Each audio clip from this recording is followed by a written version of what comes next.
4:15 p.m. Eastern Time. We'll give folks a few moments to filter on in here as we are keeping an eye on storms moving across the region right now. We do have our first severe thunderstorm warning that has been issued. Up here, you can see this is just to the north and west of Hartford City. This is warned right now for 60-mile-per-hour wind gusts and 1-inch diameter hail, along with a lot of frequent lightning here, guys. And I think that, number one, the hail risk a little bit bigger than it was yesterday. We really didn't see much in the way of hail yesterday. I also think that, similar to yesterday, lightning is going to be extremely intense in some of these storms. There is a ton of what we call instability.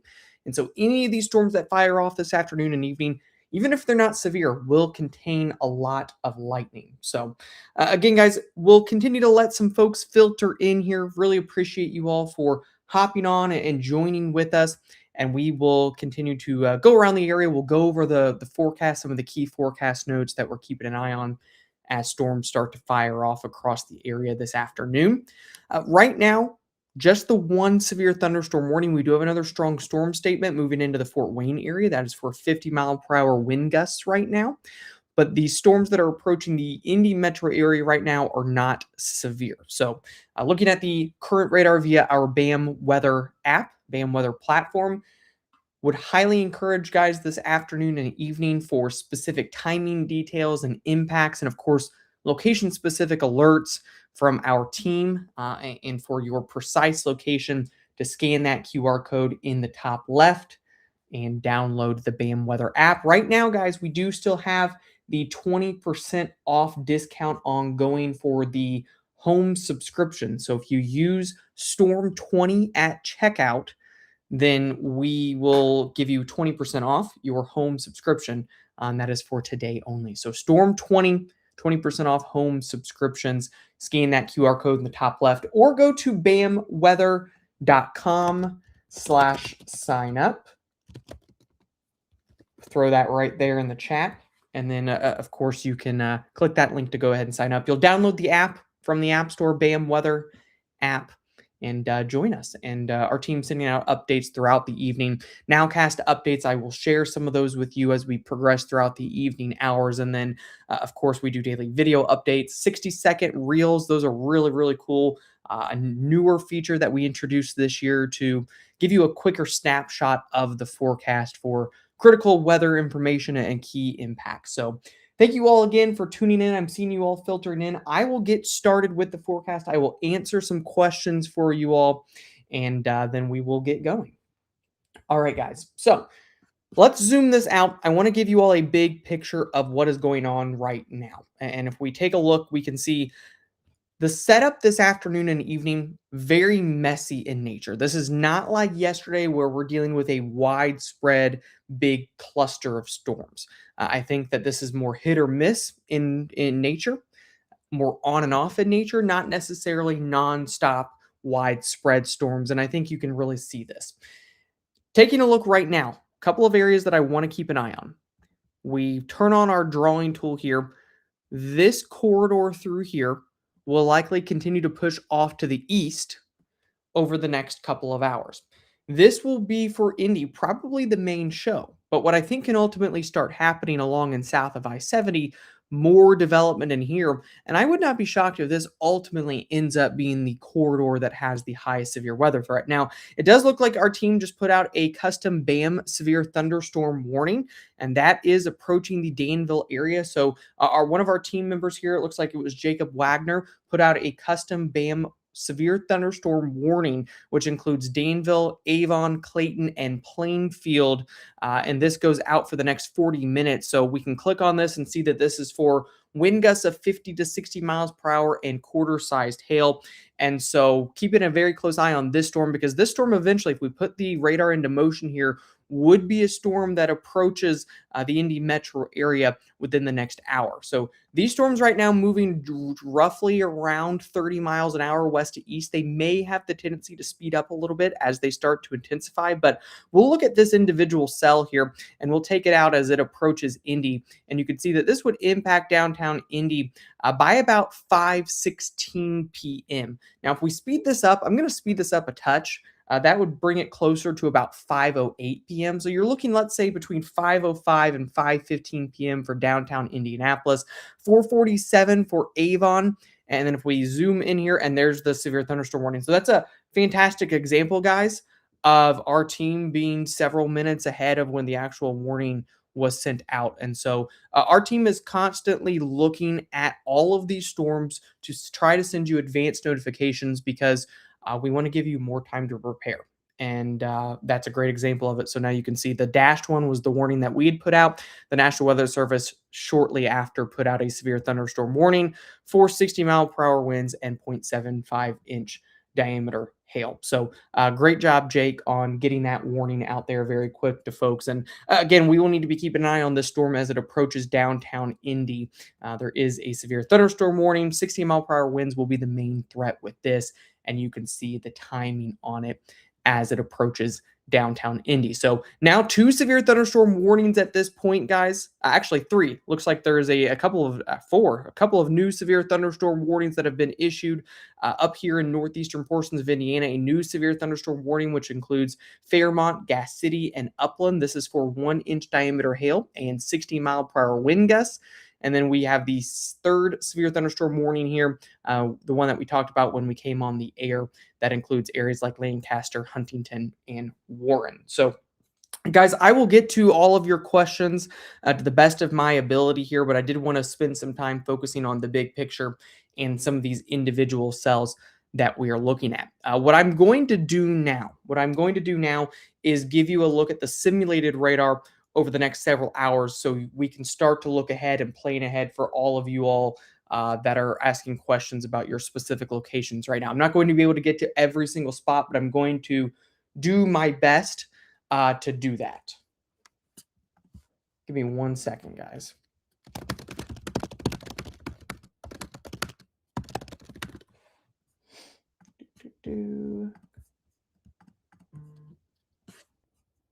All right. Stephanie, yes, there is an app to download. You can go to the App Store or the Android store, and you can download the BAM Weather app. Jonathan, we will be sending out that live stream alert here in just a moment. I hopped on pretty quickly just to ensure that we were ahead of this potential severe thunderstorm as it moved into the Indy area. But we are going to be sending out that link in just a moment. Guys, in terms of the overall threat, and then we'll get into the simulated radar, the overall threat as we go throughout the afternoon and evening today will be damaging wind gusts, 60 plus miles an hour, and the potential for large hail, I would say mainly around 1 inch. The tornado threat is very low, if not zero, in my opinion. To me, today is not a setup that favors tornado risk. So it's primarily going to be a wind and a hail threat.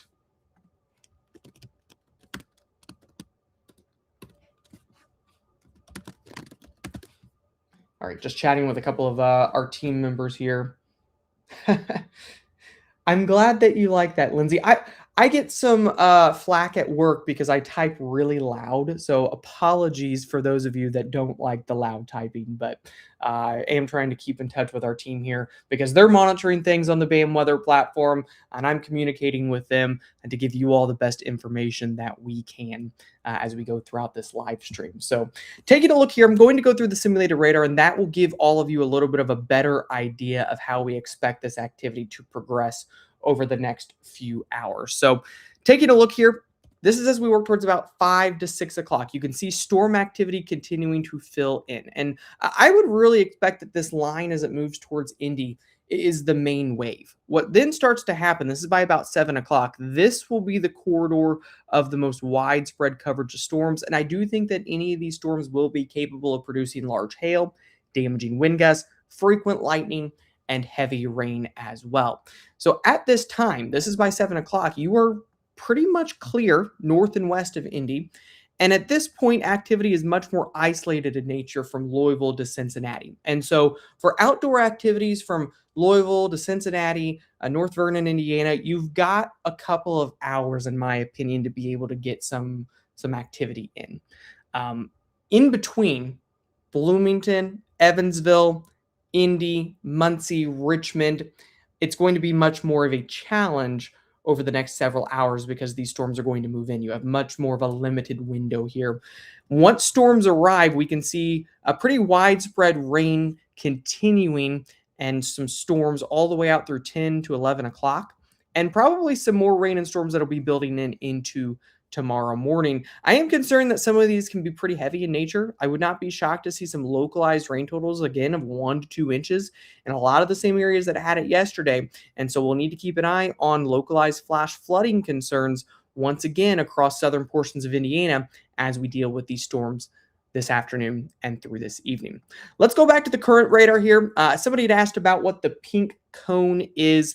The pink cone is just me timing out this storm as it pushes into downtown Indianapolis. And so these storms right now at 35 miles an hour, guys in the chat, if you all in our meteorology chat, if you all are watching this and you are getting any new timing, let me know. I was getting about 35 miles an hour earlier. I see Alexis is getting 41 miles an hour with those storms in Northeast Indiana. But right now, favoring this storm to work into downtown Indy, the core of it at least at about 5:08. And that includes the potential for lightning, potential for quarter-sized hail, and the potential for 60-mile-per-hour wind gust. If we take a look at the single site radar, what I had mapped out here earlier was just the overall line, but I'm going to go ahead and take this off because it's just so messy right now. We've got storms firing off all over the place. We can see here further down to the south right now, we do have some storms pushing towards the Louisville area. These are more isolated in nature. In my opinion, kind of the most widespread storms for the Louisville area holds off until a little bit later. So you've got some windows in southern Indiana, but I think that for Indy, it's going to be difficult here with those storms moving in right now to get outdoor activities over and done with over the next several hours. So taking a look here at where we are at, I want to look at some of the velocity imagery. So if we take a look at the velocity, this was a new tool that our dev team worked really hard on to get ready for the severe weather risk over the past 2 days for the BAM weather platform. You can access this by going to the 3 dots on the left-hand side of the screen, clicking on the local radar, and then you could toggle between reflectivity, velocity, and correlation coefficient. For those of you that are using RadarScope, this is now, it has everything that RadarScope has and actually quite a bit more. And so I would highly encourage you to scan that QR code in the top left and download the BAM weather app for all of these storm tracking tools. We zoom in here, certainly elevated winds, it looks like. And this is moving kind of right around the Danville area over the next 5 minutes or so. Reflectivity values and velocity values indicating potential for 60-mile-per-hour wind gust. So I definitely think that there could be some wind damage reports as this moves through. This is a pretty strong storm right now, capable of producing 60-mile-per-hour wind gusts. How do you feel the HRRR sub-hourly is handling this well, or because of the pop-up nature of these, may it be off? It's not going to be perfect. In terms of the simulated radar, guys, I think one thing to really keep in mind is in these messy setups, it's not going to be perfect. It's just not possible. Simulated radar is not going to be able to pick out each individual spot perfectly, but that's why we're live, and that's why our team is sending out updates on the BAM weather platform throughout the afternoon and throughout the evening hours, because SimRadar can only do so much.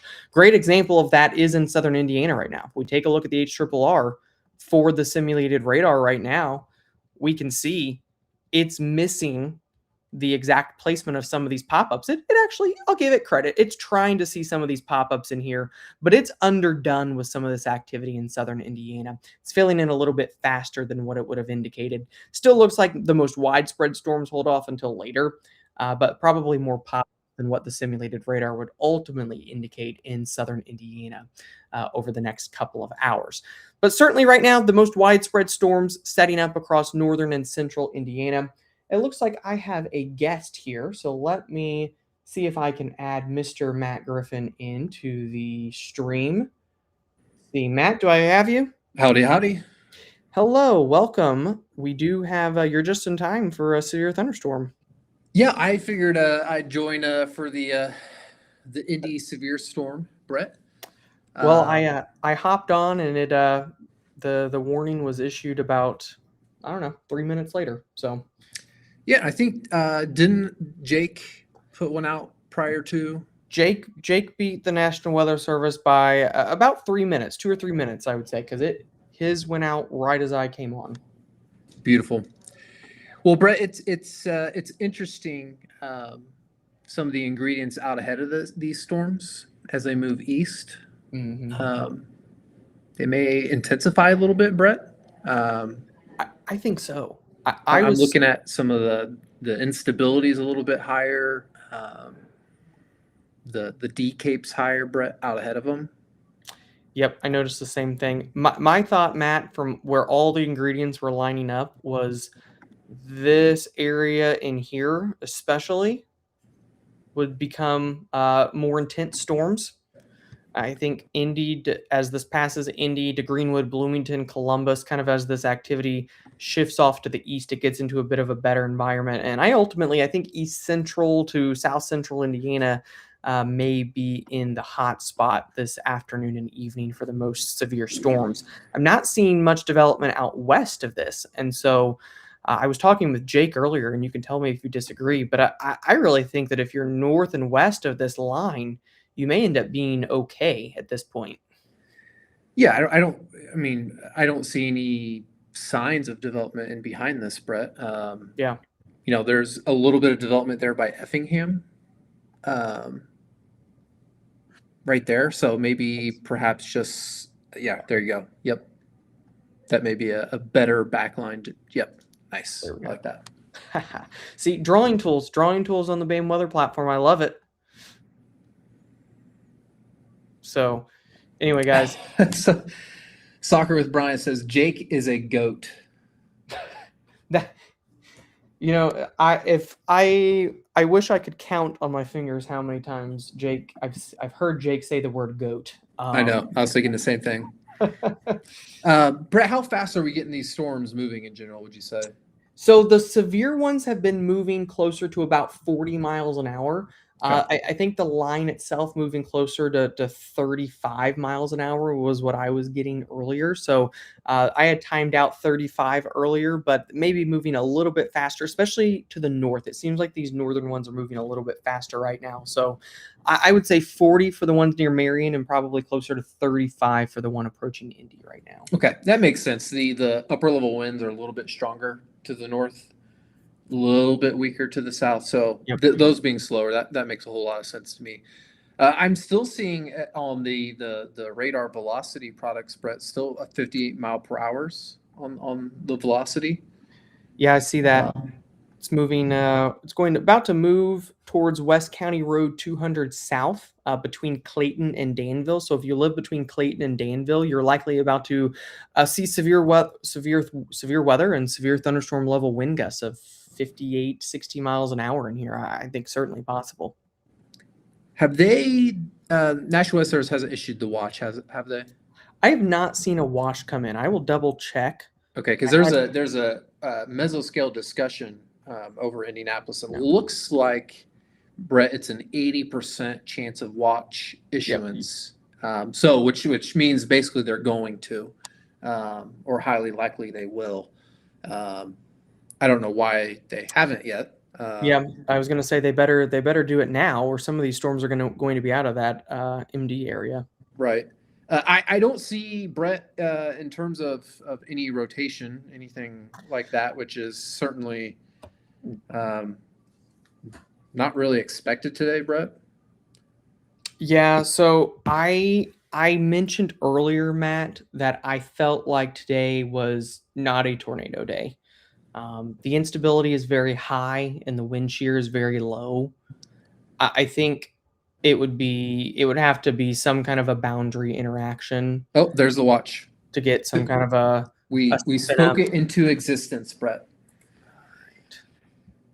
So here we go. Yeah, here's the severe thunderstorm watch in the yellow shaded area. So this does include Indianapolis. It includes Greenwood, Bloomington, Columbus, Richmond, and out towards Springfield. It's kind of the area that I had drawn, Matt, with my red line of where we were thinking the highest severe weather threat would ultimately end up being. They don't have any details in that text yet, but severe thunderstorm watch officially now issued for mainly Indianapolis to Bloomington and points off to the east. This will primarily come over the next couple of hours. Main risk, guys, as we were talking about, damaging wind gusts, 60 plus miles an hour, maybe a very isolated storm that could produce a 70-mile-per-hour wind gust, Matt. I don't think that's out of the question. I don't think that's impossible, especially the further east, just because of some of those. I mentioned D-Cape values, and I'm not going to bore folks watching of what D-Cape is, but it's just a parameter we can look at. You get to 1,000 or above, which I do see some indications out ahead of these storms. That's always a threat with values like that. So certainly a lot of storm fuel in the atmosphere. We've got around Indianapolis, Brett, around looks to be about 3,000 joules of CAPE. So it's just a fancy term we use to describe instability. And I think, Brett, yesterday we were, what, 1,500? Yeah, we're about double what we were yesterday. At least in central Indiana. These were more of the instability values that we were seeing up in Michigan yesterday, right? And they did have some 70-plus mile-per-hour wind gusts. They did. A little bit of a different setup. The wind shear is not quite as good as it was up in Michigan yesterday. But with that much wind shear or with that much instability and the D-Cape that you mentioned, I certainly think that it's plausible to get a 60 to 70 mile per hour wind gust. And I also think that it increases the hail risk a little bit today. I don't think we're looking at massive hail, but I do think there can be more hail today than there was yesterday. Oh, I would agree. And Brett, you and I were even talking yesterday, I think even in our live stream yesterday, of how today, in terms of hail risk, being better than that of yesterday. Yeah. Based off what we were seeing. Now, Brett, these don't look like they're particularly what I would call robust hail makers. Not so I'm not seeing like any crazy hail cores just looking at these on the radar. Wouldn't be shocked if some can develop, but right now certainly some wind gusts. And they did, Brett, just issue a new severe thunderstorm warning out ahead. It should populate here fairly soon. There it is. Yep, there it is. Hey, Jake had that. He had sent a new one, so there's another 3 minutes. We really should start like counting accumulative how many minutes or hours that Jake has. Jake is really good at picking out these severe thunderstorm warnings, so we're glad to have him working on that to give folks some advance notice. So he had this dashed area. This was his severe thunderstorm warning that he'd issued even further out ahead of the previous one. And then you can see that NWS followed suit here with another warning. So bottom line, severe thunderstorm warning, Danville, Avon, now Speedway, Indiana. I don't know if there's still track activities going on right now, Matt, but if there are, I'm not sure, Brett. Maybe someone in the comments can let us know if they're still doing something at the track today. That I'm not sure of. Yeah. So just out of curiosity, NWS has this moving east at 35 miles an hour. So that's what I had earlier. Yeah. I'm going to get some timing on this real quick, and then we can zoom out in a second and do maybe a broader view. It's going to be a little bit more challenging probably to time out the line as a whole today because of how messy it is. Yeah, it's very messy, Brett. All right. So and Brett, is there a lot of lightning in these, by the way, Brett? You know, Matt, I had the lightning on earlier. Let me turn this on, but there wasn't as much as I thought there was going to be. You know, I was kind of seeing the same thing, Brett. I honestly thought there'd be a little bit more lightning in some of these, so I'm kind of surprised the lack of lightning, to be honest. There was a lot up with the cells in Fort Wayne with that one. But I have not seen much in the way of lightning. Some, it's not void of lightning, but I haven't seen nearly as much as I thought I was going to with these cells around Indy. So anyway, what I have here, by the way, fantastic tool. I was talking about this earlier, just all of the radar tools that we have at our disposal now on the BAM weather app, telling folks how if you've been using other weather apps for storm tracking and for velocity scans and things like that, we now have all of that and much more on the BAM weather app. And so it would be a great time to take advantage by scanning that QR code in the top left and using Storm 20 for 20% off at checkout to use tools like this. It's my favorite tool from a radar standpoint on the BAM weather platform. But if we look here, current estimate 5:07 p.m. for downtown Indy. I do want to zoom in on Speedway here just in case there are some track activities still going on. 4:59 p.m. So in about 20 minutes for Speedway, Indiana. And if we take this further out to the east, Warren Park, Beech Grove at 5:16 for this storm.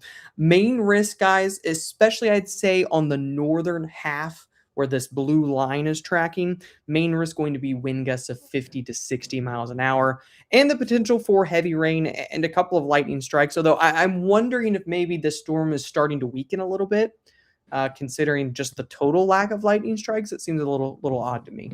Well, Brett, But I'm going to look at velocity and see. yeah, I was about ready It's to still, say. it's still there. It's still actually still showing 60 miles an hour. So Avon, if you're in Avon right now, 4 minutes until this hits you, still a nice little area indicating 50 to 60 mile per hour wind gusts right in here.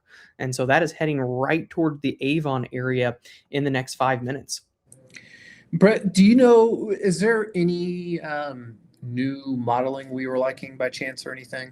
So I had showed the 16Z HRRR earlier, which I actually think you maybe had liked earlier in the day. Yep. It's pretty good with seeing the timing of this activity. It's not perfect. What data in general is missing right now is kind of some of the southern stuff. Maybe 18Z is a little bit better, but it kind of kills things off in Indy, so I didn't really love that. I wouldn't say there's one model right now that's handling things any better than another. 16Z may still be the best option. Lala, is Indiana going to have a tornado? Highly unlikely. Correct. Yeah. Somebody, I saw a comment.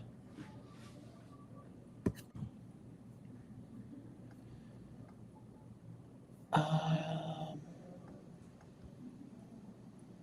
am starting to see, Matt, a little bit of a hail core here near Main Street in Danville. 66 dBZs. Okay. Yeah, potentially some hail here. This is between East County Road 100 North and Rockville Road, just to the east of downtown Danville, between Danville and Avon. So I would not be shocked, in addition to the winds, if there some large hail within this storm, maybe an inch in diameter, based off of current indications. And new scan here, maybe not quite as intense, but still 60 dBZs. So elevated compared to where it was a few minutes ago. Michelle Burton, I'm not sure what alerts you're talking about for Columbus, but I think with time into the evening, you can get some storms down in Columbus. We have a flying trampoline and awning east of Danville, according to Tyler Ross. Yikes. So that would... Katie Matthews says severe winds and hail in Danville. So Jake just made a note of it here in the Met chat. He was wondering if maybe there's a microburst in here, which, if there's a day that something like that could happen, it would be today, because of the lack of wind shear, but how strong the D cape is, Matt. Basically, we've said it 3 times. So I'm going to explain a little bit. It's what we call downdraft cape. It's basically a way to measure the downdraft, or the intensity of all of the rain and the air coming out of the storm. When you get really, really intense downward momentum from the storm, you can get microbursts and you can get outflow boundaries and really strong wind gusts in that type of a setup. And today is definitely a day that can be a little bit more favorable for something like that to happen. Yeah, and usually that can produce some pretty, if you get directly into those microbursts, Brett, some violent wind gust with it. That's where you can especially get some of those 70 or even greater wind gusts if you get under a microburst. Yeah, you can almost see how so note, guys, the bright colors here. Note how they really intensify as this pushes to the east. And so we did have some pretty notable intensification of the winds as they approached Danville, probably 60 plus miles an hour, and now moving towards Avon. So latest scan a little bit less aggressive, so maybe weakening a touch, but still I think capable of 50 plus 50 to 60 mile per hour wind gusts in there. Yeah, I still see a 58 mile per hour wind gust on the velocity there, Brett. So. Yep. All right. Somebody said sirens were going off somewhere. So I don't know where that is, but there's no reason for sirens to be going off anywhere right now. There's no tornado watch. There's no tornado warnings. We do have one severe thunderstorm warning in Indy. I do, Matt, real quickly, want to go back to the north. Looks like they did expire these severe thunderstorm warnings in northeast Indiana, but we do have a strong storm statement for 55 mile per hour wind gusts just to the east of the Fort Wayne area right now. So I did want to make a quick note of that. Yep. And in terms of looking at the radar velocities, Brett, some of the storms further north don't look incredibly impressive on velocity. They've weakened a little bit. They were looking more impressive about 30 minutes ago, right before you came on. I still see some up northeast of Gas City, though, Brett. I see a 50 mile per hour bullseye east or south of Van Buren, east of Gas City. All right. Kind of by Hartford City. Yeah, you're going to have to help me out here. Oh, yes. I was going to say, I think that's further south. Here we go.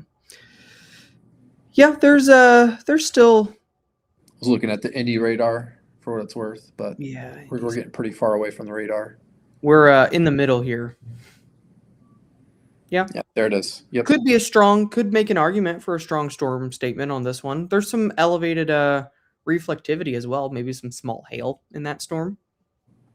It did look like our team put out a strong storm statement for Carmel and Meridian Hills, right here on the north side of the 465 loop. So a strong storm statement that our team issued here, 40 to 50 mile per hour wind gusts and dime-sized hail with this storm. If we take a look here, we can click around on some of the velocity imagery, and I see some around 40 miles an hour here. So I think that's probably a good call.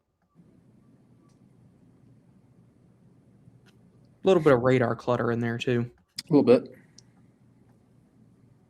So let's back this up, and I'll try to answer a couple of questions, guys. But right now, we have storms spanning from northwest portions of Ohio through central portions of Indiana.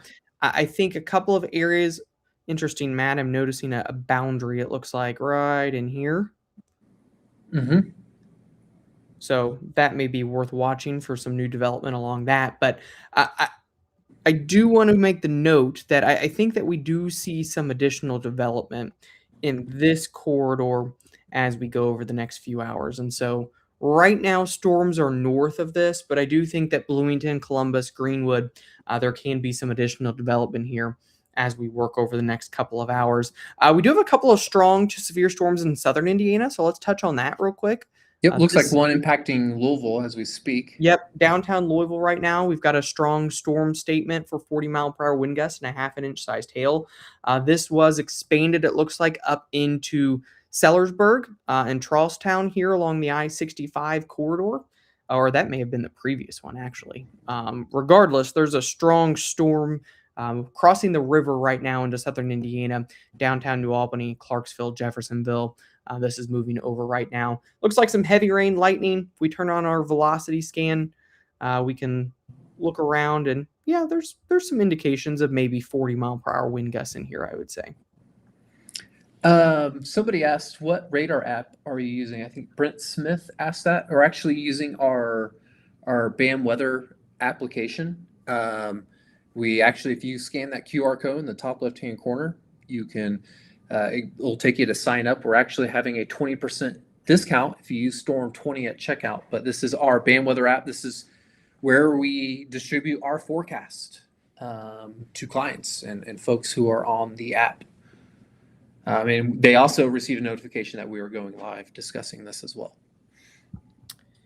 Yes. So this storm here, this is just northwest of Tell City. This one is warned for 60 mile per hour winds and 1 inch diameter hail. You can see a lot of lightning in this storm, Matt. Yeah, the instability is a little bit higher. That's kind of in the pocket of the highest, Brett, there in southern Indiana. Very unstable air in southern Indiana right now. Yeah, I am curious if maybe some of the strongest storms this evening end up along the Ohio River. Any of these initial ones, maybe not as widespread at first. You can see they're a little bit more hit or miss in nature, but every one that has popped up in northern Kentucky and southern Indiana so far has ended up with some kind of a strong storm statement on it along the Ohio River. So definitely a favorable spot for some strong storms down there. Somebody said they're at the fairgrounds in Indy. You're probably going to get hit by a storm. I don't think it goes completely to your north. In addition, there's another storm just west of Plainfield that I think would definitely hit you. So, Shane, you need to be on the lookout for a storm soon. Yeah, so I would say right now, if you are in Plainfield, if you're in downtown Indy, Speedway, Meridian Hills, Lawrence, Fishers, Beech Grove, all of these areas are under the gun, if you will, in terms of storms filling in very, very shortly. If we turn on our storm track here, see how well we can do this. Just to give an idea, 35 miles an hour right now. So we zoom in here. Downtown Indy 506 on this speedway, 458. That's very similar to what we had earlier. Beech Grove still looks like it's going to be about 5:16 p.m. Warren Park 513, Lawrence 511, Fishers. It is on your doorstep right now. So anywhere shaded in red here, going to likely be seeing some storms within the next 20 to 30 minutes or so. And easy there, Brett. My Yeah, goodness. I'm throwing things. If anybody did this last week too, I tend to be very expressive, and I knocked over my water while I was recording the long range video. I'd give you points if you happen to find that in my I'll have to go back and find that. But I think one thing that I want to mention as well is as these storms gradually kind of start to expand south of I-70 in coverage this evening, a lot of areas near I-70 and southwest of I-70, a lot of areas got a lot of rain yesterday. Yes. And so what these storms are going to do, they're going to spark some flooding concerns, I think, as we head into the evening hours of today as well. New warning there. Yep. New severe thunderstorm warning for 60-mile-per-hour wind gusts. That includes Carmel, Noblesville, and Fishers. This was the one that Jake had a strong storm statement on a bit ago, so we'll give him half points for that. If we take a look here at some of the velocity scans, you can see a 52 in here. That is, let's see here, just to the west of Fishers. Definitely see some indications of 40 to 50 here near Carmel.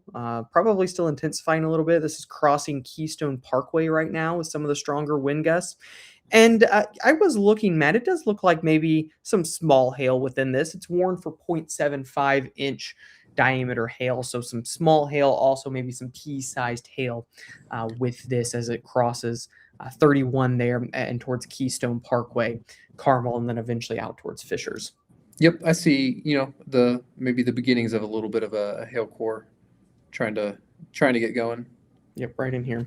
We can look also another tool on the BAM weather platform, the hail track, so we can see if this platform's picking up anything here, and it is. I see a 1/2-inch diameter hail just to the west of where this warning on the last scan, where this warning is, and a couple of other ones producing some small hail. I don't see any severe sized hail with any of these storms at this point, Matt.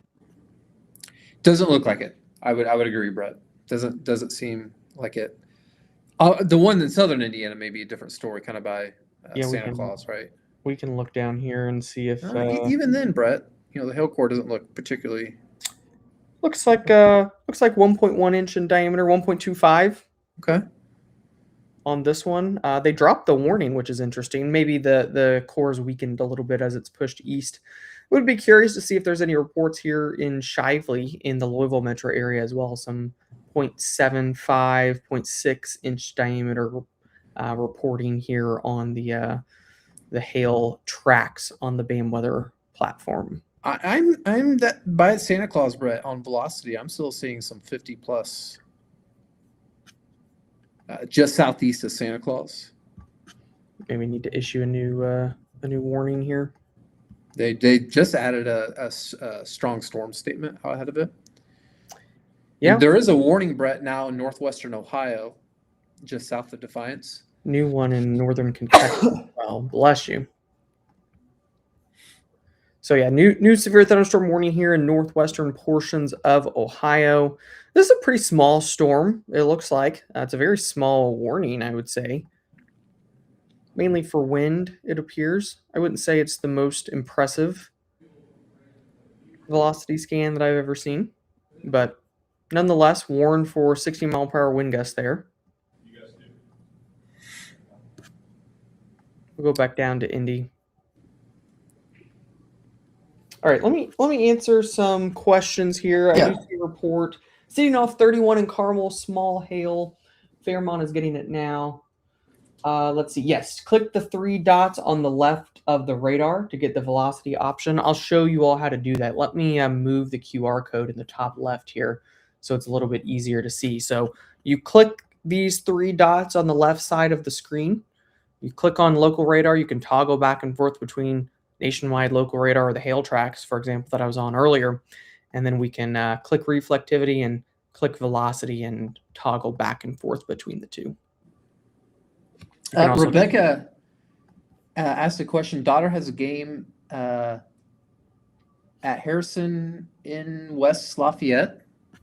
Gosh, I mean, these storms look like they're well east of Lafayette. They're I think probably you're good to go. I think you're good to go. Your Play ball. boundary looks like it's right here. So the boundary looks like the main one, at least, firing these storms off, looks like it's passed. So I'm going to give you a check mark. Good to go.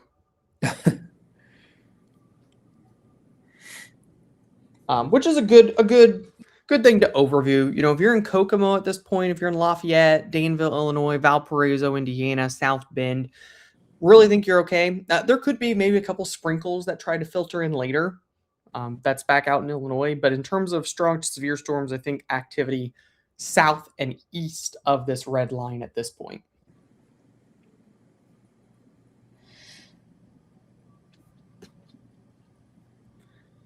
I would say, Matt, would you agree that once this back edge here passes Indy, probably good to go for the rest of the evening? It's going to take a little bit of time, though, because these are moving this direction. You know, Brett, you mentioned that boundary out to the west still, and you can see it, right, west of Indianapolis, that little boundary north of Greencastle. South, between Greencastle and Crawfordsville. Yeah, Brett's going to draw what we're looking at. A little boundary there. And Brett, it's interesting that I'm looking at some of the latest high-res modeling, and they have at least some type of development along that. Yeah. That can linger some storms a little bit longer for Indianapolis to even 7:30, Brett. Probably. So we'll need to watch that closely, in my opinion. I would say probably once this passes, that's when we can clear things out. But until then, you probably will bubble up some more storm activity through here. And it may, Brett, you can actually even look at on the BAM app, Brett, of the visible satellite. And you might be able to see, I was just looking at it myself.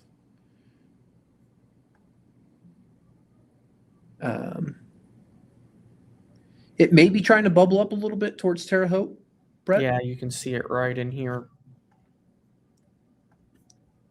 Right through here. I always love looking at the visible satellite as storms are forming. It's just so cool to me. Yeah, and you can see kind of the western side of this boundary has not moved a whole lot over the last hour or so. Actually, the last hour and a half that this loop is for. So I do think it's going to, I think the back edge of this, once it's out, yeah, we're okay, but it may take some time for it to actually happen. And then you got to ask yourself too, Brett, you know, the other part of this is there are storms now, right, near Indianapolis. Did they drop the severe warning? it does look like they dropped it. Looks like they dropped the severe warning. Getting a hard time getting gauge of velocity. If you look at the terminal airport radar, Brett, northwest side of the metro, still some near 40 mile per hour wind gust. Yeah, I see that, Matt. You could make an argument for a strong storm statement, but to Yeah. me, the strongest of the winds have kind of fizzled out a little bit. But this area, potentially some 30, 40 mile per hour wind gusts. Regardless, Brett, what I was getting at before I got distracted by the warning being dropped is storms are now over Indy in the middle part of the afternoon, or now getting into the evening.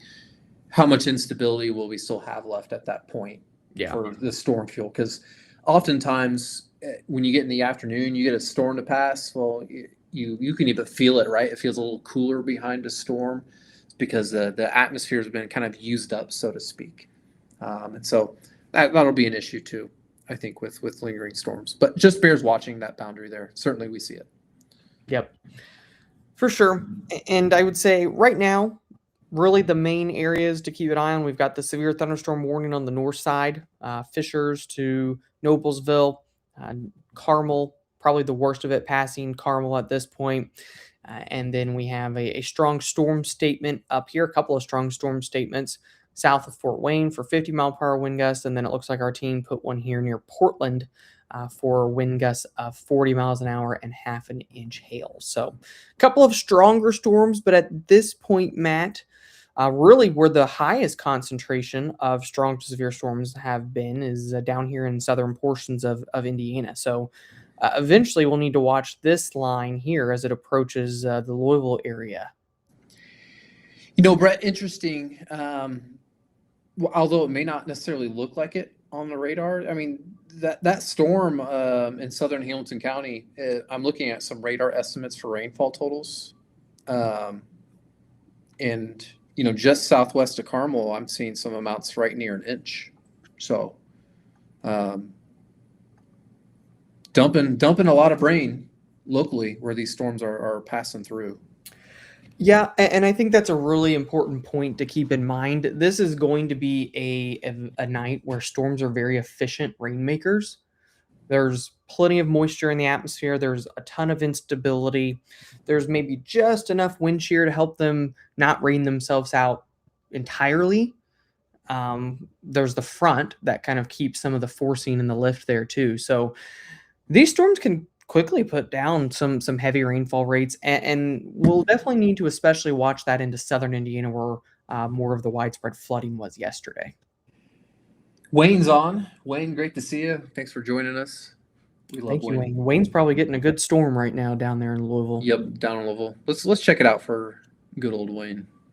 Yeah, so this one earlier had a 50 mile per hour mark on it. Yeah, what's that for? 40 mile per hour, half inch 40 hail? miles an hour. Yep, we turn on the loop here. Oh, nice Looks little. like it's outflowing a little bit. Yeah, I was going to say nice little outflow boundary here.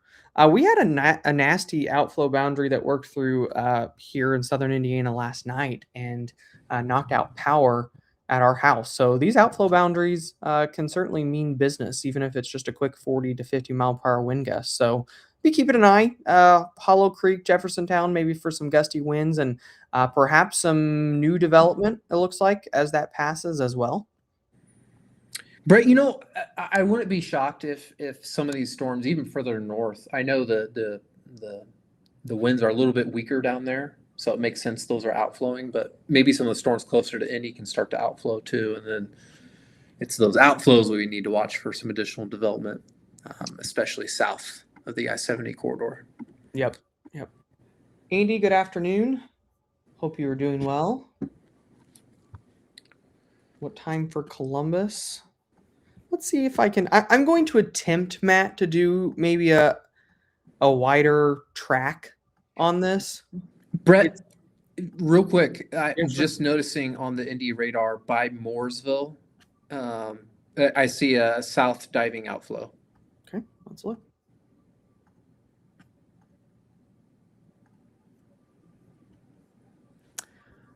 See it right, Monrovia? Yep. See it? So maybe some gusty winds with this. It's pretty far detached at this point from the storms, but even far detached, these can produce 30+ mile per hour wind gusts. I think maybe, Matt, the bigger thing is as this passes south, it's probably going to pop up new storm development in here. That's what I was referring. That's what I was getting at, Brett. I think as the outflow starts to drift south, it can help aid in coverage picking up further south of the Indianapolis area. Yep, absolutely. So we'll watch that, and we'll watch for new storms to pop up there, probably in Morgan County, as that continues to move through. Outside of that, right now, a severe thunderstorm warning continuing for Fishers right now. Taking a latest look at the velocity scan, still some decent signals in here, Matt. A couple of notches of 50 miles an hour, it looks like, on some of these. Yeah, and someone asked. Someone asked if the storms on Indy were weakening, and they look like they are, but still packing a punch there towards Carmel. And Josh Evans, no offense taken. I appreciate it, Josh. You're very, very kind. Matt is one of the best in the business for sure. Matt is probably, in terms of short-term forecasting and radar watching and things like that, probably one of the very best ones in the entire weather field, if not the best.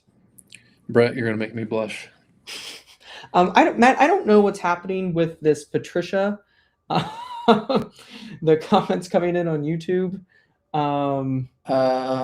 Yeah, I don't know, But I don't know, Brett. They're entertaining. Yeah. Nonetheless. Oh, we've got more other people doing it too. Okay. Anyway, Linda McCamick says Liston, Indiana has some damage. okay.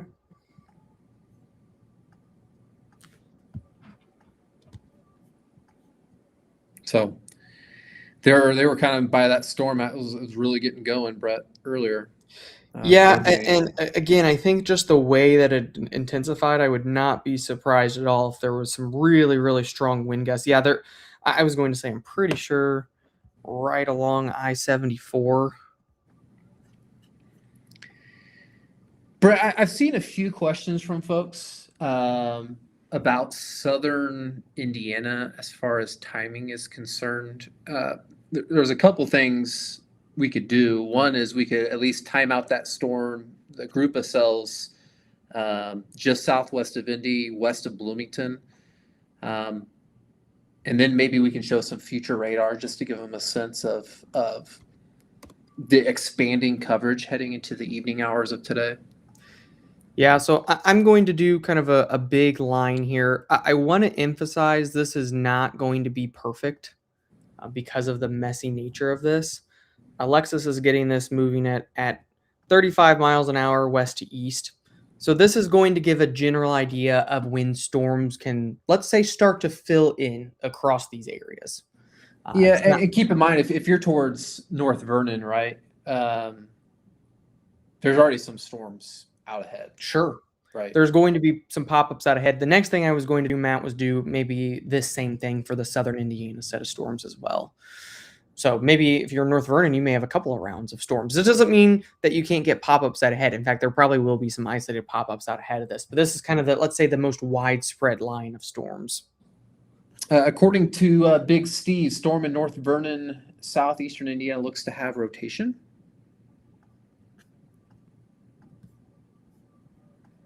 Hmm.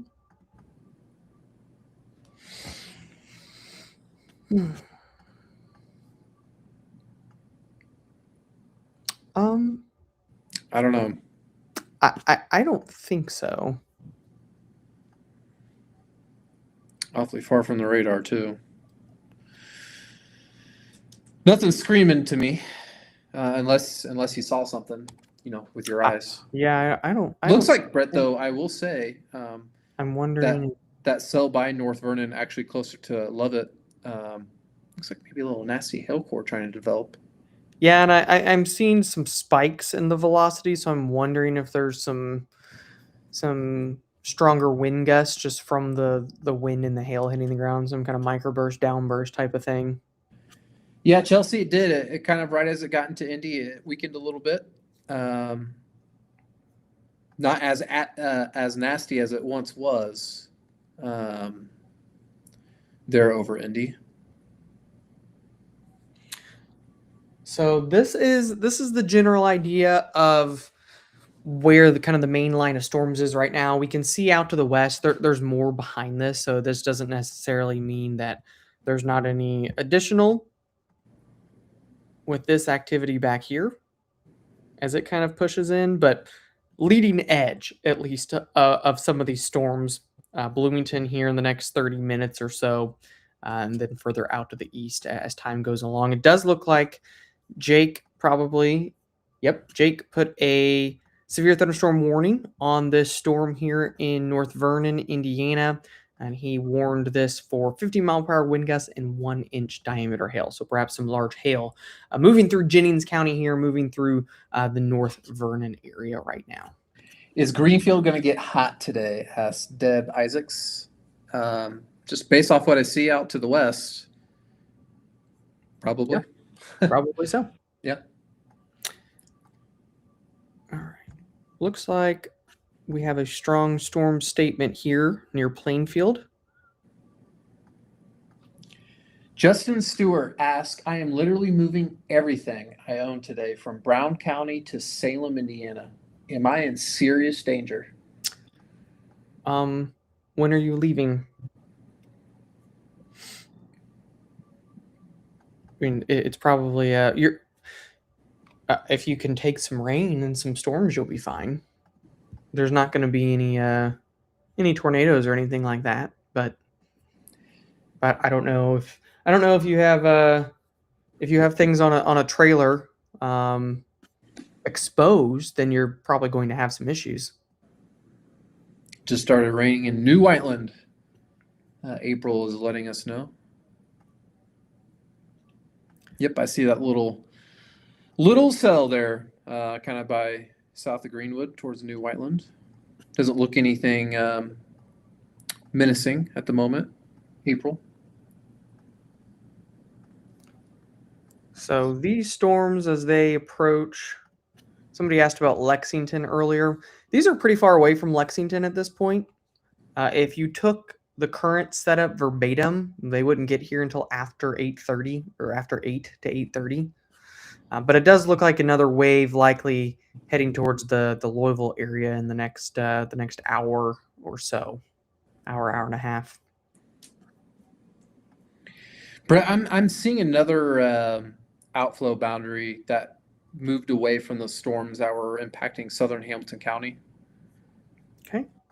So it's going to start to interact a little bit with those storms moving it. in the eastern part of the Indy Metro. May help them briefly intensify for a moment. So if you're kind of just east of the Indy Metro, Lawrence, New Palestine, Cumberland, Spring Lake, the storm out to the west may get a little bit rowdy as it interacts with that. I think we're starting to see that too, Matt. I think we're starting to see some of the velocity signatures pick back up. Looks like a little couplet here, East 71st Street. I would not be shocked at all crossing I-69 if there's some stronger wind gusts in here right now. Deb, you're fine. I assume that's what you meant, but yeah, I think Greenfield probably going to be at least some storms nearby. Current cell, gosh, it looks like it's going to track just north of Greenfield. That's on the east side of the Indy Metro. But you got some additional development by Plainfield and by Gosport, and with these outflows I'm talking about, could spark some new development. So at least nearby. I want to keep an eye on this area, Matt, for potential elevated wind gusts as it moves along I-70. As that outflow comes south, I'm starting to see some of the velocity come in at 50, 55 miles an hour in some spots. So I wouldn't be shocked if we need a strong storm statement in here as this continues to push further to the east. No, I would agree. And, in terms of these type of setups, Brett and I have mentioned the tornado risk being low to essentially zero. Yeah. Anytime you get these outflow interactions, in a setup like this, that's where you can maybe get a sneaky bit of rotation. But Yeah, it's what I would call conditional, where you have to have almost everything perfect in this type of a setup. It's not just going to do it on its own.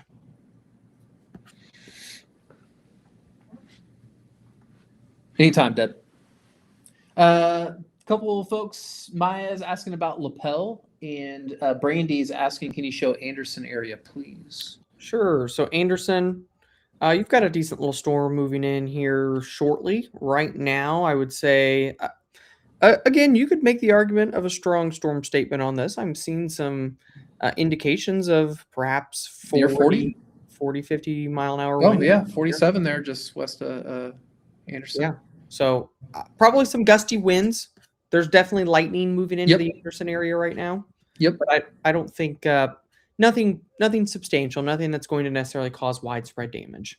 And that storm itself, looking back out to the west towards Lapel, if you get hit by the core, it's putting down about a half inch. Actually, east of Noblesville put down almost an inch. Just I'm looking at radar estimates, but probably some brief moment of some heavy downpours. I think that there needs to be another either severe thunderstorm warning or strong storm. They dropped the severe thunderstorm warning, which surprised me because if you look at I-69 right here, just east of Fishers, the velocity indications would still suggest that we could have 50 to locally 58 mile per hour wind gusts right here along I-69. So if you're traveling on I-69 right now, this storm, if you look at the core of it, it's certainly a stronger storm. At the minimum, I think this one needs a strong storm statement on it, Matt.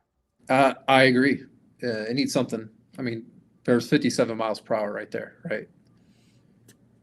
And that's really picked up here in the last minute or two as well. So if anything, you can argue that this entire section of the storm, and to your point earlier, kind of as it interacts with the outflow boundary, is intensifying. So Fishers to Warren Park, and then eventually out towards McCordsville here, we need to be keeping a very close eye on this storm just from a wind perspective as it moves to the east.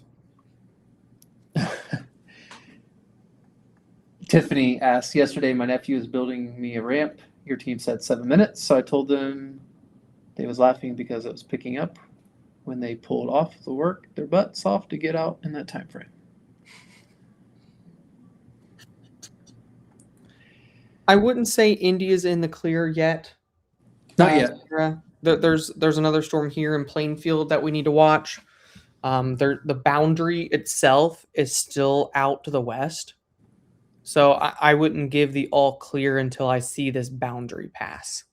We're going to get additional storms to just fire up in here until that boundary starts to sweep off to the east. Or weekends at least. Kokomo, Jerica, probably good. Yep, I would give I'd give Kokomo the check mark. Yeah. I think you're okay. Martinsville clear. It's clear at the moment. That's an area we think things can start to pick up this evening. So by no means are you out of the woods yet. Yeah, I would say primary coverage south and east of this white line. Our team did issue, Matt, a new strong storm statement. That is including McCordsville, Fortville, Spring Lake, and Warren Park. That goes out through, let's see here, it looks like 5:45. And then Alexis is saying they have this moving at 39 miles an hour right now. So okay, so maybe picking up a little bit of steam, Brett. Yeah, we'll put some timing on it here. 39 miles an hour.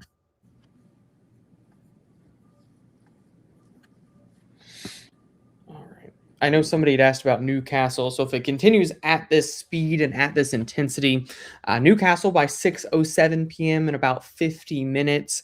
Fortville 5:25, McCordsville 5:22. So it's on your doorstep. And then further out to the east, Kennard close to 6 p.m. Louisville 6:14 p.m. And right now, main risk with this is some small hail and the potential for 50 mile per hour wind gusts.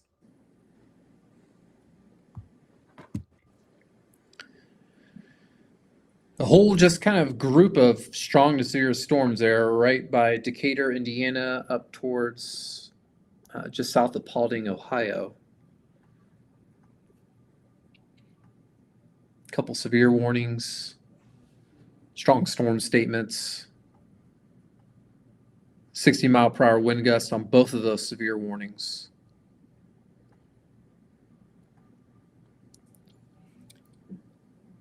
And guys, looks like so. Once again, Matt, there's the strong storm statement. Which was needed. Which was needed. Yep. So strong 55-mile-per-hour wind gust from the folks at the National Weather Service. Matt, I'm going to bet that this turns into a severe thunderstorm warning. Just based off what that. Oh, that's ours. But yeah, that's our warning. But so the blinking yellow dashed area is a severe thunderstorm warning that Jake Wagner just put out on our team. We can see the velocity signatures here. This is just to the east of I-69, just to the east of Lawrence. If we zoom right in, this is along Pendleton Pike. Some indications here from East 63rd Street all the way down towards East 56th Street of 60 plus mile per hour wind gusts in here. So we went ahead and, just as I was saying that, issued the severe thunderstorm warning. There are some indications in here of 60 mile per hour wind gusts as this pushes to the east. Brett, it almost looks like with that area, it's almost trying to bow out maybe a little bit. It's got kind of a I'm wondering type of look. I'm seeing that too, Matt. I think again that outflow boundary. Yep. It's doing work right now. We'll have to keep an eye. If there is any kind of a spin up risk today, it would be in a scenario like this. I don't see anything right now that would support that, but I do think it warrants a watch. Brett, I see a comment from Paul. He goes, "There's a guy down here in Monroe County saying we could have storms with 70-mile-per-hour wind gusts and hail as big as quarters." Well, that would be to the severe level of hail, quarter size. Yeah, quarter size. I suppose that's not impossible, but the instability is great in southern Indiana right now, and so I just can't fully rule that out. I would not be shocked to see if there's some type of storm that gets 70-mile-per-hour wind gust warning, Brett, especially in southern Indiana where the instability is just very high. Yeah, it's certainly not out of the question. I think the only limiting factor today is just the lack of wind shear. Yep. So our team has 2 severe thunderstorm warnings issued right now, one on the east side of Marion County and then out towards Greenfield, and then another one down there in North Vernon. Outside of that, most of these storms are just storms right now. But still, it's 5:20. We still have some time for them to organize a little bit. And I do think that as this activity gets going in the middle here, See you, Wayne. Columbus. Okay, I was like, where? No, he said he was getting off. Yeah, I wouldn't be shocked. I wouldn't be shocked to see some more strong storms in there, Bloomington to Columbus area for sure. And you can almost see, looking at the way these storms are moving, right, from southwest to northeast, and you can almost, if you zoom out at a 40,000-foot view, so to speak, the threat for some flooding concerns, especially given the fact that some of these areas have just gotten absolutely crushed with rainfall amounts over the last 24 hours. Yeah, this new run of the HRRR map shows that. You can see it just has more storms firing off pretty much all evening long, 10, 11, midnight, 1 a.m., 2 a.m., and then look at the rain that it builds in tomorrow. It puts down this new run of the HRRR, for what it's worth. It's been hit or miss today. It is very aggressive through this corridor of some localized 1 to 2 inch plus totals. Yeah. And I know there is a flood watch that was issued. And I don't know, Brett. I mean, that's fairly consistent. It's waffled on exact placement of the streaks, and don't expect a model to be perfect. With the exact placement, but pretty good indications of what it's showing. What are you looking at here, Brett? It's just simply RH values? Yeah, this is just general humidity. I was curious to see if we could see the boundary with this, and I think you kind of can. So I had noticed, Matt, that the boundary is just not really moving at all right now. And this type of a signal, we can check some other things. Dew point, it doesn't really move, Matt, all evening. It just kind of stays put. Eventually, you can kind of see the winds turn a little bit more northerly tomorrow morning, shift down towards Louisville. But there is perhaps an increasing risk of some more training setting up this evening. Brett, what does not to get in a huge tangent here, but like the 850 winds look like?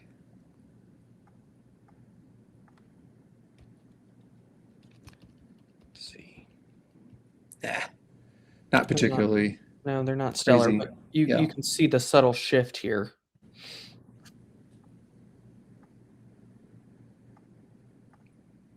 Certainly the winds aloft are parallel to the boundary. Yep. Which means that you can get more continued development. But I wouldn't say that, and I think maybe why the storms are not as widespread today, Matt, is because you don't have that low-level jet to continuously converge onto the boundary and really aid in more widespread development. But we've got the instability, and the instability doesn't really ever go away, not until the morning. So the National Weather Service did just severe thunderstorm warn that cell east of Indy. So again, good job at Jake getting out ahead of that. You beat them by, let's see here, 6 minutes. Nice job. So yeah, new severe thunderstorm warning here. This includes wind gusts of 60 miles per hour and 0.75 inch diameter hail. We'll go back over to the local radar here, and this is what we were talking about. Still seeing indications on the velocity scans. This is working along west 600 north now, southwest of Fortville, for potentially the most elevated gusts. But even further to the north, along the I-69 corridor, some indications of near severe level winds. For sure. Yeah, Brenna, Julia, the tornado risk is just virtually zero. Yeah. We'll keep an eye on it. Not a tornado, not a tornado day, if you will, which we'll take. Right? Nobody wants tornadoes. No. Guys, if you're enjoying the stream, you're finding value in it, please like, comment, share. We'd appreciate it to help us get to more people. The QR code in the top right-hand corner for our BAM Weather app, you can scan that. We have 20% off our home subscriptions right now. You just have to use Storm 20 at checkout. And the radar Brett's looking at, that's on our BAM Weather app. That's where all our forecasts get distributed, is on our BAM Weather app. Yep, absolutely. All right. And be sure to, especially as storms are pretty widespread this afternoon and evening, tag some friends and family in the comments. Let them know about the activity going on right now. It's rush hour. There's outdoor events. I know that there's track events all over the state tonight too. Yep. Sectionals, and is that what's going on? You're gonna get me in trouble for not remembering exactly what it is because Callahan is there. But oh boy. I get them all confused. Sectionals, conference, regionals. I'll get a text in a couple minutes because I'm sure she's listening of what it is. But it's something. It's big tonight. I should know it. I get them all mixed up in my head. So sorry. Come on, Brett. I know. Sheesh. She's not technically coaching track. She's assisting, but she is the head cross country coach at her high school. So. Tyler Brown, where you at? Let me know where you're at. Sectionals. Thank you, Leanna. Hey, Brett, give me just one moment. Sure. I'll be back. All right. Good afternoon, Dustin. Hail threat is now gone. Just high gusts expected. No, I wouldn't say the hail threat is gone necessarily. Yep, I can do the top left. And I'll go over here and I'll show you all the sim radar again, just because that was covering up the time. So sim radar. This is 7 p.m. estimated simulated radar. We can see the more widespread rain storms continuing here across the southern and eastern half of Indiana. And what Matt and I were noticing earlier is as we continue to go throughout the rest of the evening hours, more storm development through here, just kind of training over the same locations. And then as we work into tomorrow morning, perhaps picking up more so along the Ohio River. I would say severe weather threat after the evening, after 8 to 9 o'clock is probably low. But I think that there could still be a couple of stronger storms in here. I think heavy rain just starts becoming the bigger threat as we go into the overnight hours. Martinsville, you're definitely not done yet. In fact, there's a storm on your doorstep right now. So no, there are storms heading right towards Martinsville at the moment. In fact, there could be some gusty winds with this 30-mile-per-hour wind gust possible, maybe locally stronger along I-69 here in the Martinsville area. So Martinsville, no, you're certainly not out of the woods yet. Again, I would say that if you are south and east of this line that I'm about to draw, you are still at play for additional storm activity over the next few hours. We're going to continue to get this development to bubble up, and probably Bloomington, Martinsville, Columbus, Brown County, we see more development over the next few hours. Thank you, Camille. Columbus, Indiana. Columbus, Indiana, right now we do have a storm moving in. You can see this here. There is a storm starting to fire off here. And it looks like it could potentially have some gusty winds, maybe 20 to 30 mile per hour wind gusts. And I would say with this, all these purples you were seeing here on the radar, could be some small hail as this moves into downtown Columbus. Going to be dealing with these storms on and off for the foreseeable future across the southern half of the state.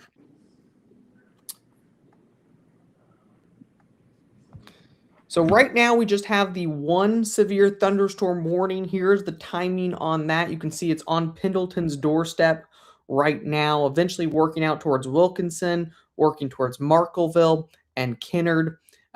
Let's see here. New Whiteland and the heavy rain once again. Yeah, we're going to just continue to see this on and off storms going to persist, generally speaking, over the next several hours.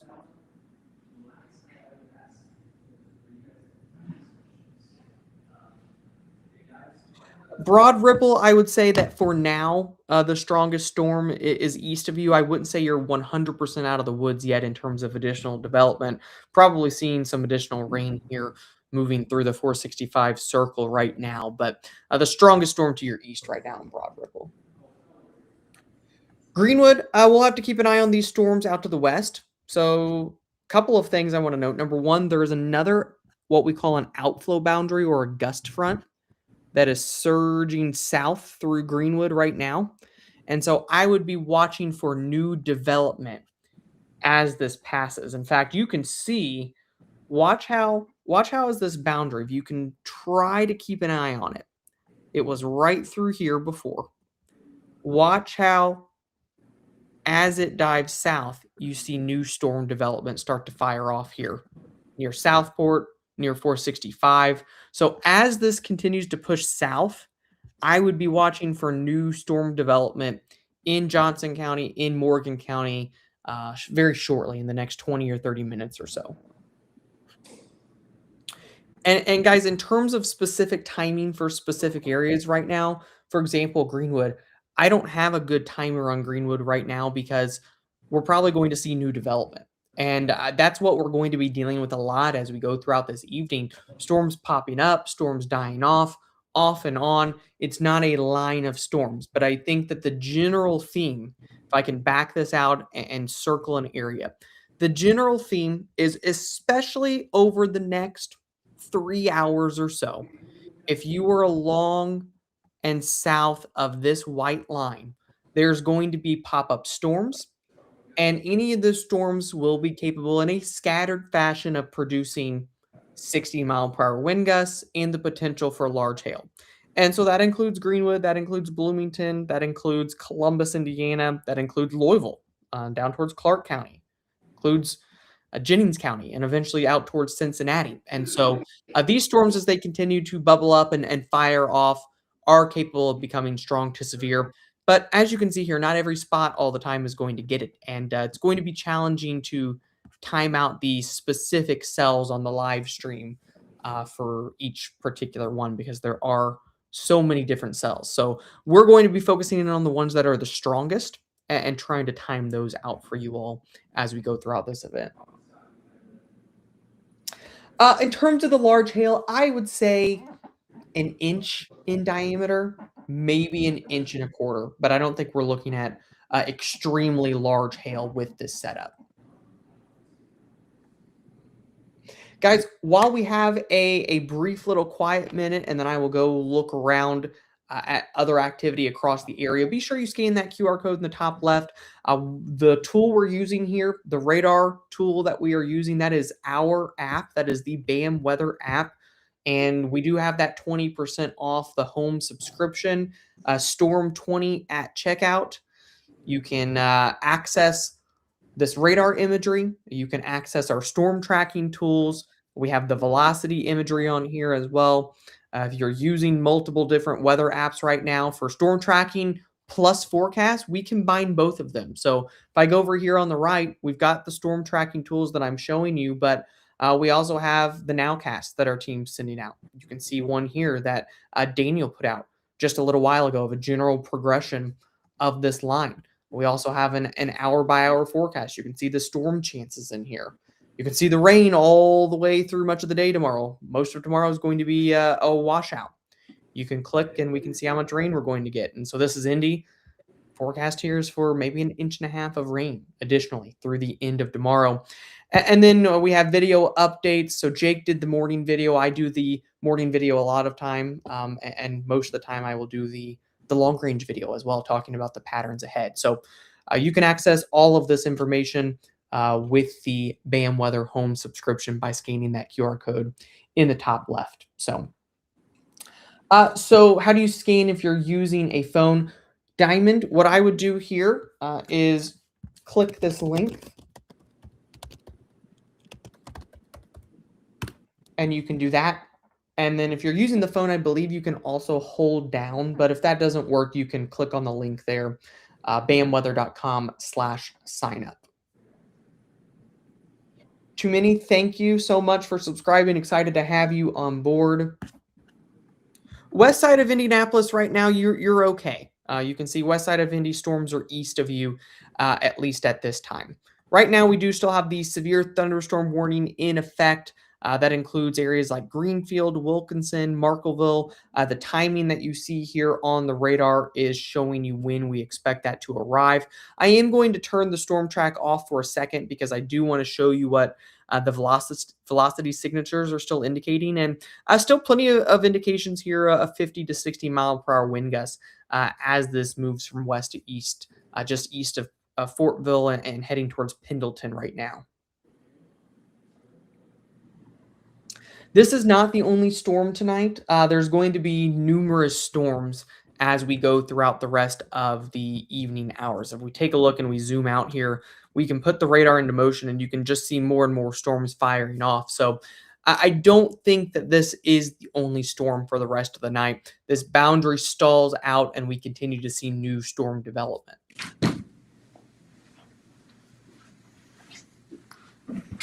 Brett, I'm back. What'd I miss? Somebody is saying somebody reported a tornado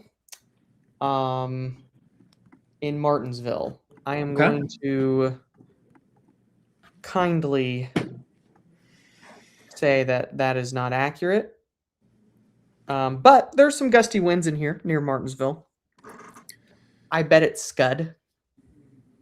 I bet there's probably some scud in here. And some gusty winds. Yep, and Amanda, that is now called the BAM Weather app. So you can download the BAM Weather app in the App Store or in the Google Play Store if you have an Android phone. Brett, I noted right before I got off, and again right now looking at some of these messages, I've seen a lot of questions. There's three distinct cities I'm noting popping up: Martinsville, Bloomington, and Columbus. We've got a lot of folks down here. And Nate, SCUD stands for scattered cumulus under deck. So it's the clouds you see underneath the big cloud up in the atmosphere. And they often do get confused with funnel clouds. Yeah, because they're very jagged and they drop down. We saw some here yesterday, and they definitely can appear that way, but they don't rotate. So let's look at some of those cities. So we do have, I was talking about while you were gone, Matt, Columbus a little bit. And we do have some heavy rain working into Columbus right now. I'm noticing that some of these cells, as they pop up, Matt, they're having a hard time sustaining themselves. Well, especially down there, the upper level winds are a little weaker. So to me, that makes sense. They're going to struggle to maintain a little bit. I think what we'll need to especially watch with some of these cells in southern Indiana is the outflows, right? And as they produce the outflows, you can get maybe a little bit more organization along some of those for some stronger winds, which should build over time. So our team put a severe thunderstorm warning here near Leavenworth along I-64.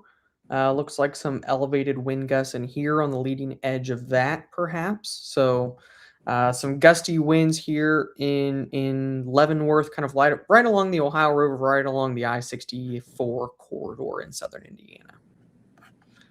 Need to watch that one as it approaches Cordon. Some new storms firing up here as well. So we will have some new storms, it looks like, approaching the Louisville metro area shortly as well. We'll go back up to Bloomington because I didn't really touch on them a whole lot. Right now, I don't see anything of immediate concern for Bloomington. You're kind of getting split right now. But we'll need to continue to watch for more development the rest of the evening. 100%.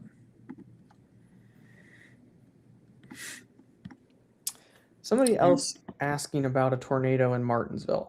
I mean, let me double check, make sure I'm not crazy.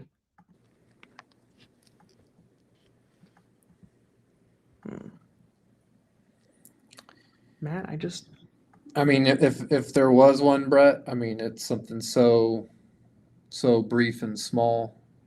It's not showing up on any of the velocity products. That's interesting. I'm wondering, do you see the outbound velocities there pick up? I don't know if there's some kind of a downburst or something. It's away from the radar towards the radar. It's kind of weird. I don't know. Interesting nonetheless. Yeah, there may be some kind of a little microburst or downburst or something with some gusty winds there, but I don't see anything that would indicate a tornado. Brett, if you look at it on the radar. Yeah, the radar. It's kind of got, that little notch down there. It's just, when you look at it from velocity, it's hard to pinpoint any type of meaningful rotation. Yeah, I don't see. Like, it would have had to have been right here almost. Yep. And that's just based off the reflectivity. Yep. But I don't see anything on the velocity. And I don't really see anything on the correlation either. So I can't confirm. I can't confirm anything. I certainly don't see anything that would have prompted a warning. They said, Chad said Liberty Church Road in Martinsville, and Jessica says, I have family at that church. There absolutely was. Interesting. Okay. So near Liberty Church.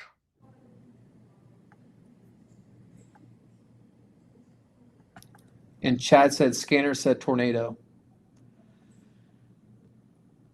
So yeah, here it is. Here's Liberty Loop Road. Here's Liberty Church Road. So this is where that little blob is, Matt. So the team watching here, I mean, it may have already lifted at this point. It's so short-lived, Matt. Yeah. You can see the little hook. If there was anything still going on, we would want to be keeping an eye on this particular area, I would say, Matt. Yeah. So let me get some timing on that. We do have a strong storm, and our team does have a strong storm statement on this right now, but may need to look at a tornado warning there. Yeah, I of course would have been on this one. Oops, let me go back.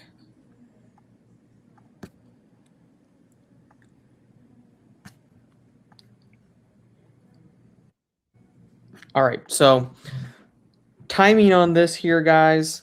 Let me do this the linear. It's going to be better.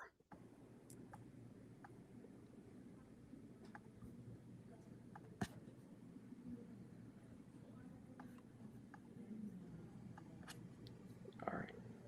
So that would put it in Morgantown around 5:59. Matt, it almost looks like maybe right here still there could be a little bit of some kind of a notch. Yeah, and again, Brett, I'm looking at the velocities and just not seeing much.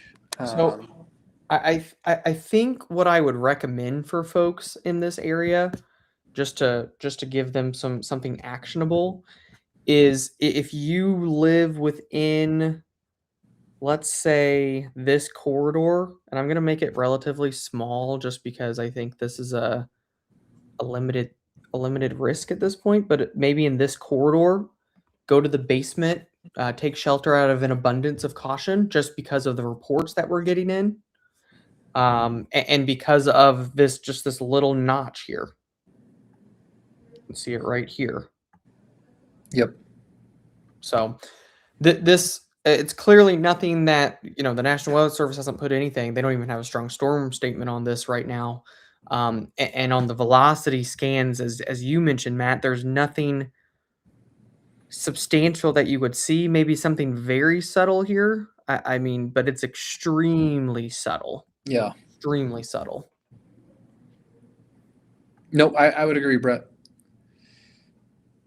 But I mean, if people they saw it, I can't argue that, No, and again, that was where that little notch was. This very, very subtle little notch.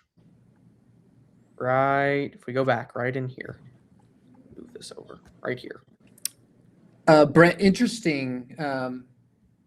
Obviously, we want to keep an eye on that particular storm, but the increasing coverage towards Columbus, towards Seymour, I actually see an outflow boundary moving from south to north in those spots. That's helping invigorate some storms there. So that's an interesting thing.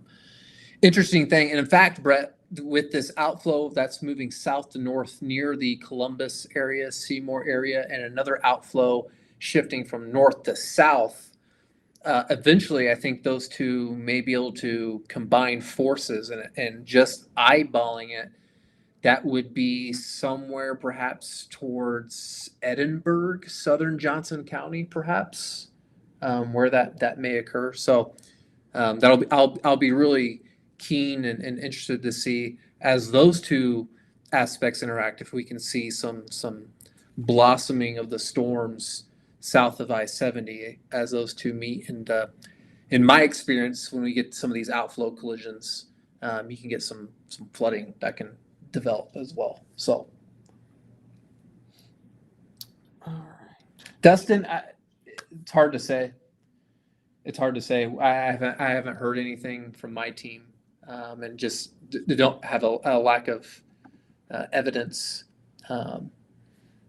Yeah, so a couple of things, Matt, that I was noticing. This definitely did shoot out a substantial outflow boundary. You can see it right here. So whether that led to just a very, very brief spin up or some kind of a microburst through here, Mm-hmm. could be either one. I know some people in the comments were saying that somebody saw a tornado, but definitely a hard one to confirm here. Yep.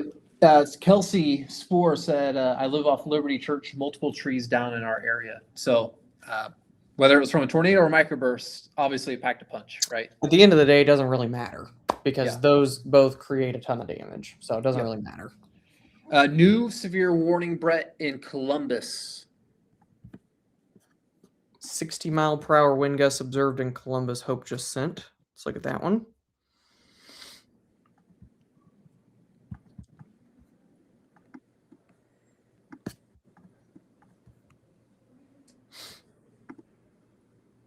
Yeah, I'm starting to see a lot of those types of looks, Matt, of some kind of the downbursts, Yep. strong downdrafts in these types of storms.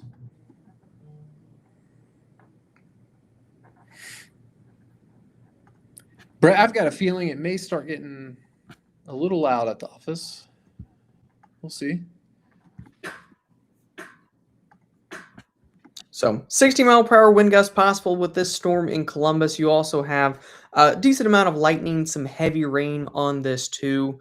And so if you're in the Columbus area, definitely will want to stay out of the storm, get inside, and take the appropriate action there. Little notch, Matt, down here.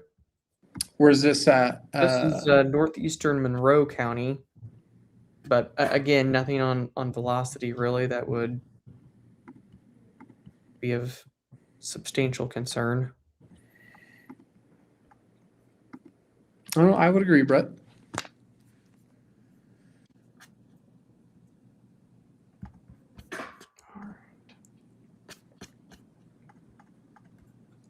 All right, let's zoom out. Let's see what else is going on. Let's double check in on this storm up here near Wilkinson.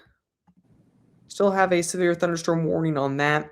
Maybe starting to weaken a little bit, but a ton of signatures here for 50+ mile-per-hour wind gusts still.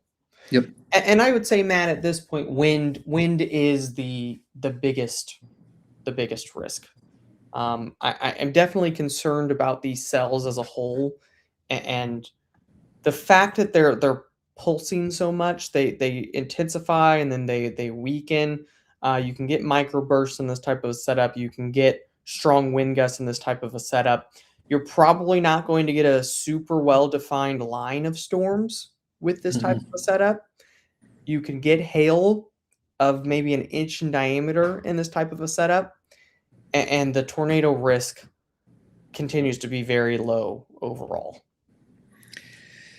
Yeah, 100%, Brett. And I think the fact, I'm looking at the radar,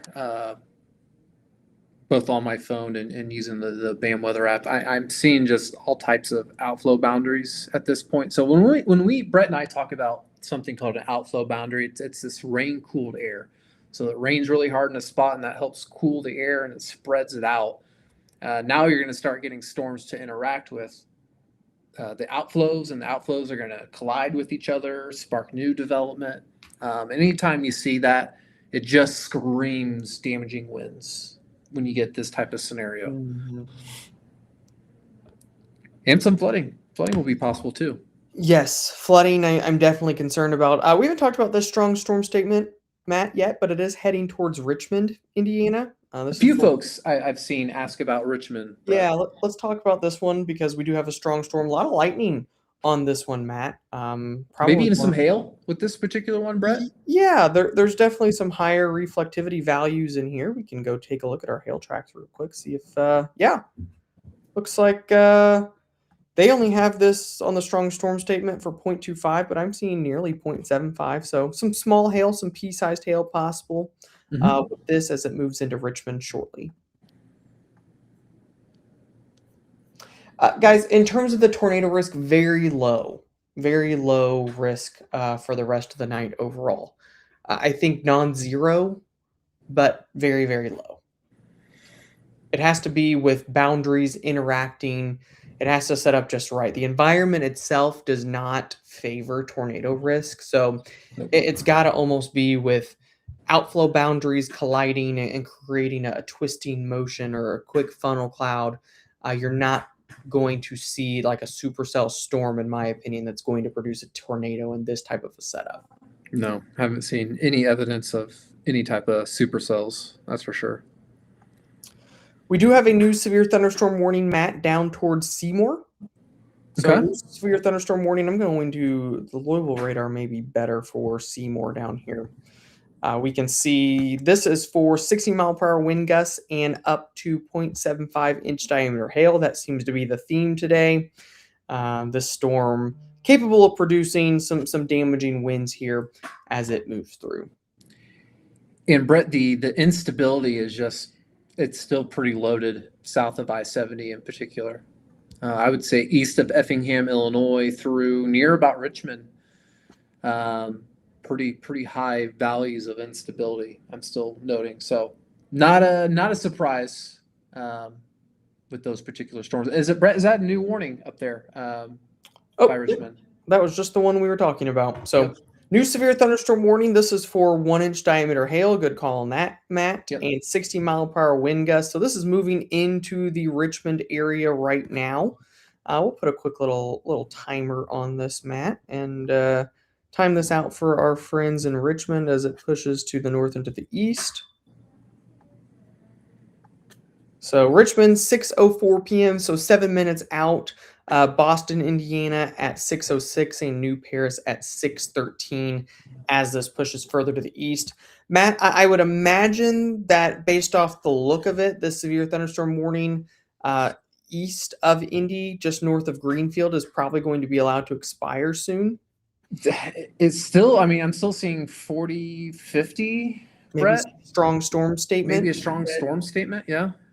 But some gusty winds likely still moving through this area, eventually out towards the Newcastle area. Charity, Bargersville is not in a thunderstorm warning at the moment. Nope. Our team did issue a strong storm statement down here, south of Martinsville. I think actually we've been on that one for a while. So, do have several severe thunderstorm warnings, guys, right now. We've got severe thunderstorm warning, this one east of Indy that is about to run out of time, but they may issue a new strong storm statement on that for wind. We have this one here near Richmond, and this is for 1-inch diameter hail and 60-mile-per-hour wind gusts. If we take a look at this one in Columbus, this is for 60-mile-per-hour wind gusts. And then we have the one in Seymour also for 60-mile-per-hour wind gusts. And then we go down here towards Louisville, and we do have another severe thunderstorm warning as well near Eminence, Kentucky, for 60-mile-per-hour wind gusts. And that is pretty much the theme tonight. You know, Callahan on here saying these storms producing delays in their track meet down in Corden. I'm sure. Yep. Be shocked if there's a strong storm statement on this. So I would get the kiddos inside, Callahan. Lightning and some stronger wind gusts approaching here very soon. Somebody, what's up? I live in Anderson. Kyle, great to see you. Thanks for joining. Looks like the worst of it's shifted east and south at this point. Probably, Brett. Anderson's probably in the lack of severe zone. I would say so. It does seem like very subtly this boundary is trying to dip a little further southeast. Just very, very subtly. We're getting for some folks by just south of Plainfield, that storm's trying to get going. That may impact the south side of the Indy Metro. Just a little guy there, Brett. Yep, still getting storms to fire off. There's another outflow boundary I see here north of Shelbyville. Kind of some outflow chaos, Brett, at this point. Yeah, we're probably going to have a lot of ups and downs with storms here, Matt. I would say in general it's very unorganized, strengthening and weakening. There's nothing over New Pal. I don't see anything over New Pal right now. Strong winds in New Whiteland. Strong wind in Hope. Hope is east of Columbus. How's Tipton, Indiana? Looks like it's all shifted east and south. So your air threat's probably done for the evening in Tipton, even, Brett. Yeah, I would agree. For Newcastle, we've still got some gusty winds that are going to be moving in your direction. Looks like 40 to 50, perhaps. Someone is asking about Ohio. Where at in Ohio? Let us know where you're at, and we can take a look for you. So I do wonder, Matt, as we continue to get outflow chaos, if with time this evolves into kind of a messy flooding risk, which I think this HRRR run's trying to see here. Is this the latest run, Brett? Yeah, this is the latest run. This is out through 10 o'clock. What's it spitting out for rainfall totals, Brett? So that's through 10 o'clock. It's got some pockets of an inch plus, 20Z out through tomorrow morning. I mean, pretty widespread. We'll turn on our threshold here. 1 inch plus of rain. Pretty solid. Yeah. Well, you get these storms that even linger, Brett, looks like into tomorrow morning in southern Indiana. I mean, yep, for sure. Multiple hours of rain and storms, that'll do it. And considering, and Brett, maybe it'd be worth showing just real quick. I don't want to get lost in this. The rainfall totals in the band weather app. Sure. The observed rain. Delaney, Stacy, Middleton, Ohio, and Westchester. So let's take a look at that, Brett. That is down in southwest Ohio. You are okay right now. Nothing immediate heading in your direction, but we'll need to watch this activity out to the west to be heading your way here in probably hour and a half or so.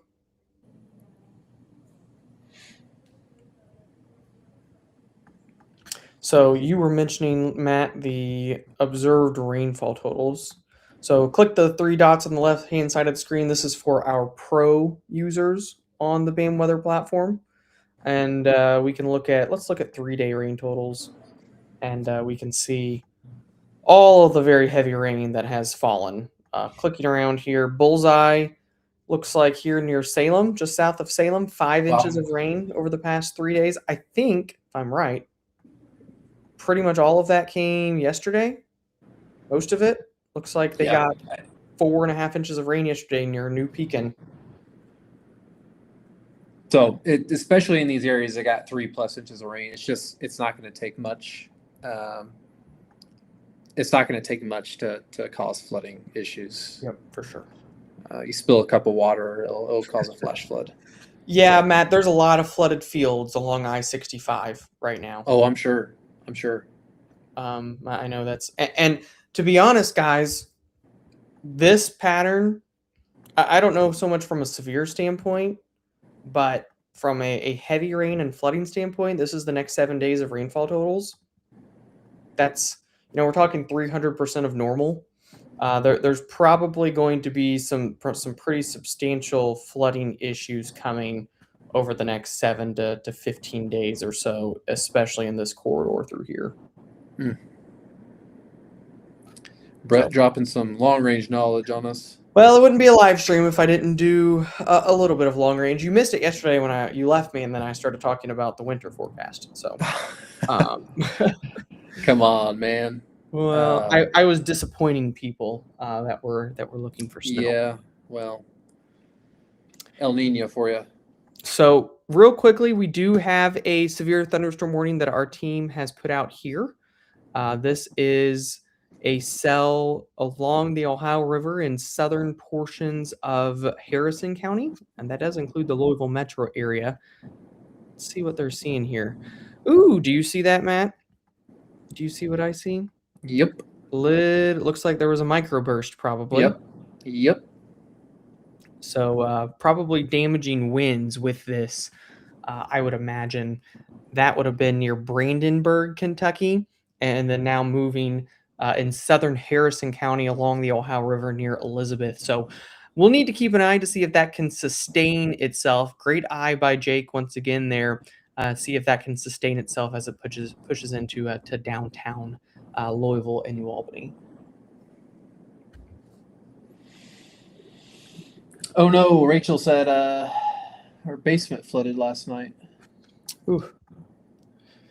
Brent Smith asked, do you guys chase storms? A long time ago in a galaxy far, far away. I just did one edition of storm chasing. Now the BAM as a whole, that's how BAM started, was storm chasing way back in the Henryville tornado days, 2011, 2012. But I went one time in college and decided that it wasn't for me. Not because it wasn't exciting, but there's a lot more to storm. The waiting around. I didn't have the attention span to wait around all day for stuff to fire off. So, somebody asked a good question. Do you think Newcastle could get severe still? And Brett, just looking at the radar, I'll be honest, pretty suspect that they get any more severe in Newcastle. No, the outflow boundary shot out, and so these storms are weakening at this point. You're losing your warm inflow. So now the storm still kind of there by Kennard has some 40-mile-per-hour winds in it. Sure. So still around that 40-mile-per-hour mark, I think is going to be possible. But my gut says it's just going to be difficult to get more severe there in Newcastle, in my opinion. Matt, we do have a new severe thunderstorm warning. Dustin. That includes just west of Greensburg for 60-mile-per-hour wind gusts. So I'll do some quick timing on this. Maybe I'll do a track here. Let's do a different color.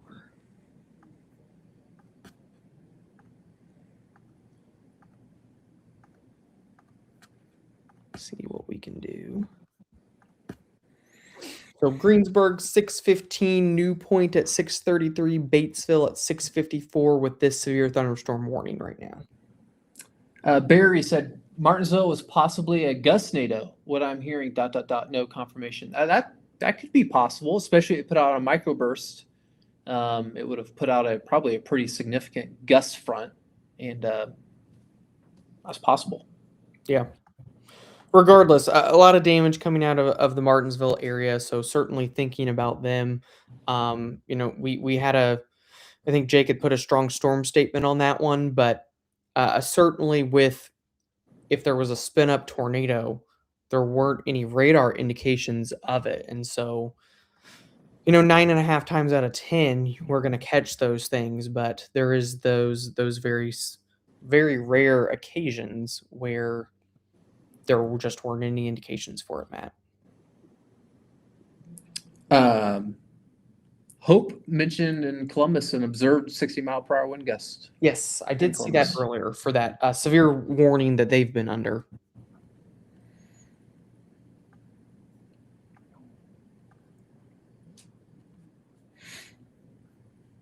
Power out by Newcastle.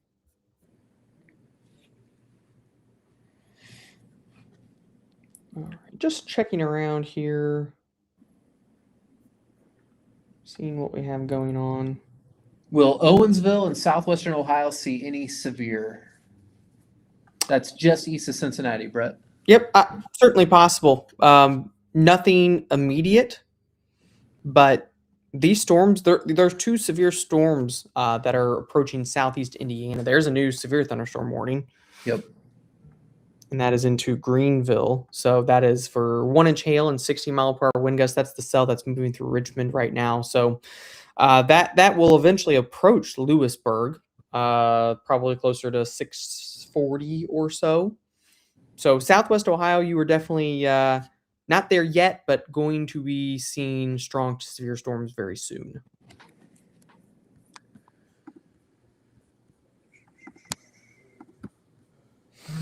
So we've got 4 to 5 severe thunderstorm warnings right now across Indiana. We've got the one here near Seymour for 60-mile-per-hour wind gusts. Check in on that one, see what we're seeing here. Would say maybe we've seen a little bit of some weakening with that, but still I see some decent little indications of 50 to 60-mile-per-hour wind gusts in there. And then this one has had a history of producing 60-mile-per-hour wind gusts here in Columbus. That is approaching the Greensburg area. We also have this one that our team put out near Louisville for what looked to be a microburst near Elizabeth, Indiana. That looks like, Matt, it's starting to fizzle out. Yeah. That's luckily very common with yeah, these, by the way. luckily too, where that happened, I'm sure there's still a decent amount of people that live here, but it's not a highly densely populated area in southern portions of Harrison County there. I've seen a question a couple times. I don't know if you asked it twice or 2 separate people, but as far as Dayton, Ohio is concerned, in my opinion, I think that storm by Richmond probably goes just north. I would agree. But if it shoots out an outflow, you're going to be more in play. I don't know where you're at in relation to Dayton. Maybe you're on the north side, maybe you're south side, maybe just the general area. But what, Brett, what would you say? Closer to 8 to 10 for Dayton? I would say so. Maybe as early pending outflow activity as early as 7:30. But given the ingredients I see over Dayton, certainly think you're well in play for some of these strong storms drifting east. Richmond's getting hammered right now. I'm looking, Matt. I am looking at the mesoanalysis page and just looking at some of the signals right now, some of the setup, and the downdraft cape in central Indiana has definitely lowered quite a bit. Not surprising with all the storms flaring up. Yeah, and you know, you're starting to get, I think, with all of these outflows, a little bit of some convective inhibition too. So I'm wondering if our most severe threat is starting to shift, not storm threat, but most severe threat starting to shift further southeast. Gotcha. AD Voss, yeah, the same deal. I mean, just east of Dayton, same deal. I don't think that changes the forecast a whole lot. In fact, there's another screen that you guys can't see. Brett and I are sharing some of the what Brett just mentioned, the images, and actually the environment getting there towards Dayton in terms of damaging winds seems pretty impressive, Brett. Actually, so yeah, for my quick 60 to 90-second analysis, Matt, if I had to circle an area of the highest severe threat, and I'm going to zoom this out a little bit more so we can see Ohio. I would say, let's say this corridor through here as the highest risk. It's not to say that we're done storming in Indy or Greenwood, but the environment is better to the east right now. Kevin Hoffner said, heavy wind and very hard rain near Kettlersville Ohio. Getting scary out here. Somewhere east of Fort Wayne, I believe. Yeah, I know. I know Jake was looking at some elevated wind gust potential with this area in northwestern portions of Ohio. This may actually be probably the well, it's the most organized part of the storm right now for sure.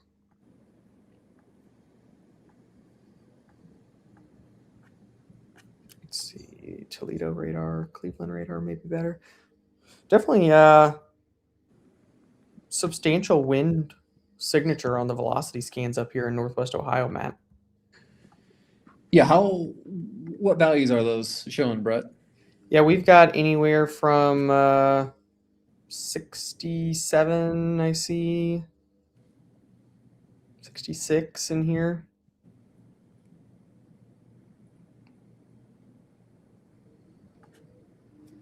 Ah, Jake was issuing a new severe thunderstorm watch further east. So let's go look at that. There it is. So he issued one further east to include Mansfield, Worcester, Medina, Cleveland, Akron, further to the east.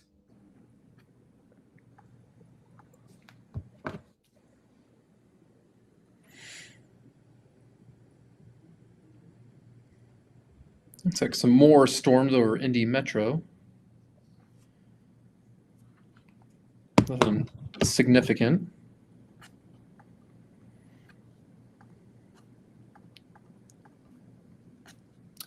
Yep, I see that. That's right along that main little boundary. So again, guys, we're not done with storms necessarily. In Bloomington, I wouldn't say that the threat is over. There's still more storms building in here. I am starting to see what may eventually be of a flooding concern fill in here, I think. Are you talking about the colliding outflows by Yeah, Shillingsville-ish? the colliding outflows, and then I'm noticing kind of this corridor, Matt. Storms moving southwest to northeast. Yeah, I mentioned that area earlier, Brett, where I was concerned about the outflows butting up against each other. So we'll know here in about 30 minutes or less. Yeah, I would say at this point, you know, the main areas of concern, these severe thunderstorm warnings in eastern Indiana, right now, but I wouldn't say central Indiana is completely done. Although I think eventually, again, flooding will start to become the big concern as we get into tonight. New strong storm statement here for Harrison County and for Floyd County. That includes western Jefferson County in northern Kentucky, Louisville metro area.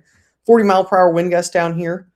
Looking at some of the velocity scans, I wouldn't say it's overly impressive, but we're getting some radar interference, it looks like.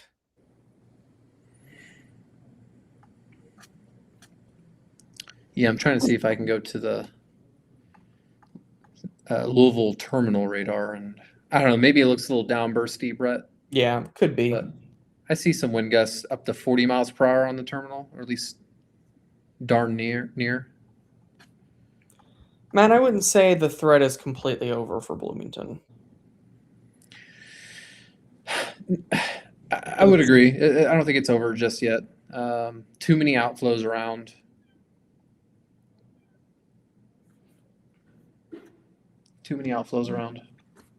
Yep, Columbus, the storm that was over you has now passed. Now, you're not done for the night. You can see more storms out to the west, but the severe storm has passed at this point for Columbus.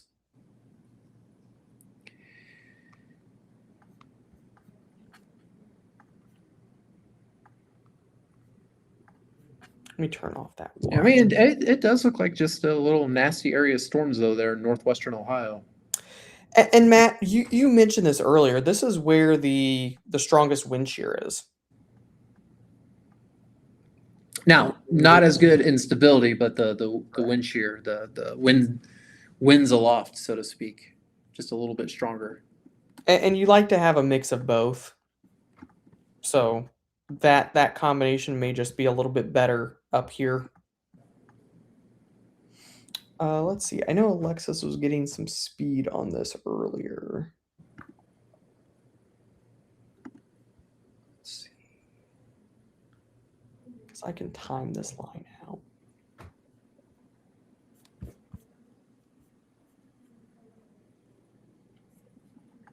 think we were closer to 40 up here. 30 miles an hour on that one.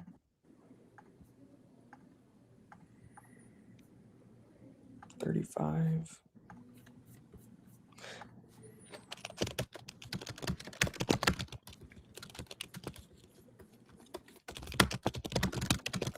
We'll see if we have any new speed there.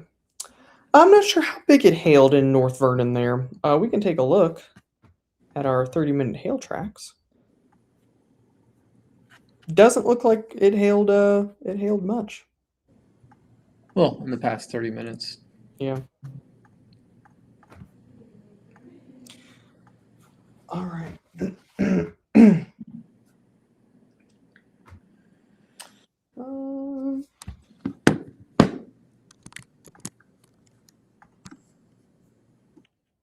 Leanne, I'll have the team look into it. If it was this one, that does include, I don't know if it was this one, Leanne, but it included both Indiana and Ohio. I don't know exactly where your location was, but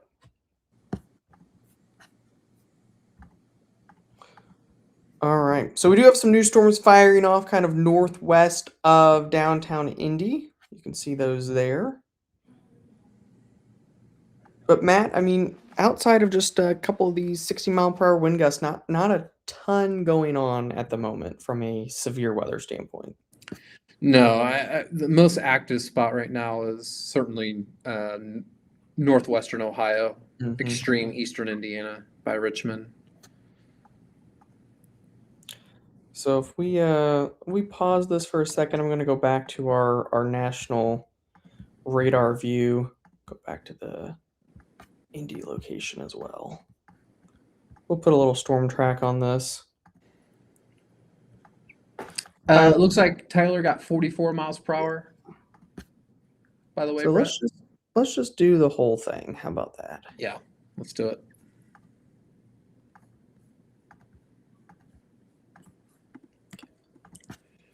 There's a new severe thunderstorm warning. We're at.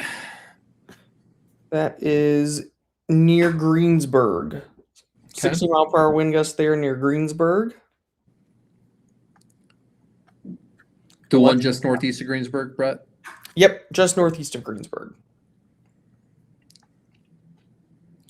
So this is the part of the line that has the strongest storms right now. So this times out where the strongest storms would be moving from generally west to east over the next few hours. So Dayton 708 on that.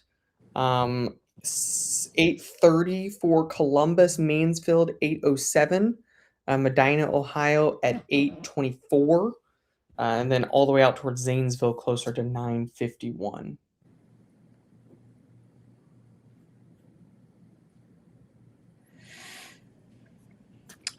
Jake is concerned that he's going to really start to get going over the next hour or so in northern Ohio. Mm-hmm.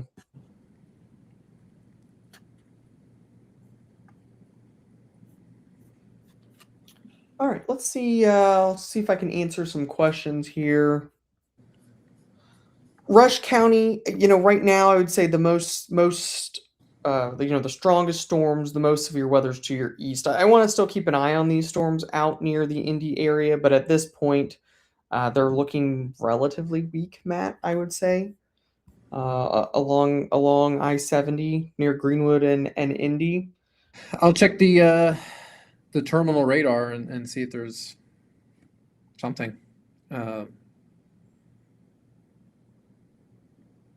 not seeing much from looking at these, Brett, in terms of severity? So, this will be a good time to note just as we go throughout the rest of the night as well, and we look at any potential flooding risk and any additional strong to severe storm risks. Our team will be timing all of that out and keeping an eye on things for you on the BAM weather platform. So you can scan that QR code in the top left for that advanced notice and those more details. And details on tomorrow as well, because tomorrow looks like it's going to be a very rainy, stormy day overall.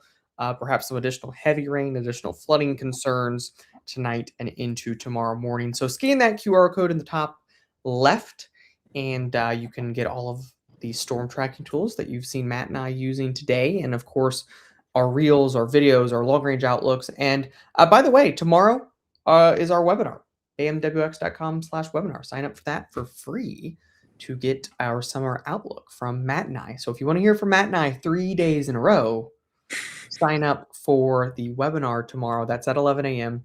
If you can't make it live, go ahead and sign up, and you can still watch the recording after the fact. We will send the recording out as well. Yeah. All right, guys. So somebody asked about Clark County. Right now, only the far southwestern portion of Clark County is under the strong storm statement. It looks like this storm is going to probably just clip the southern half of Clark County. Potential for some 40-mile-per-hour wind gusts going to be possible, and then we will have the risk for some small hail with this as well. But does not look overly impressive. In fact, looks like maybe it's starting to weaken a little bit.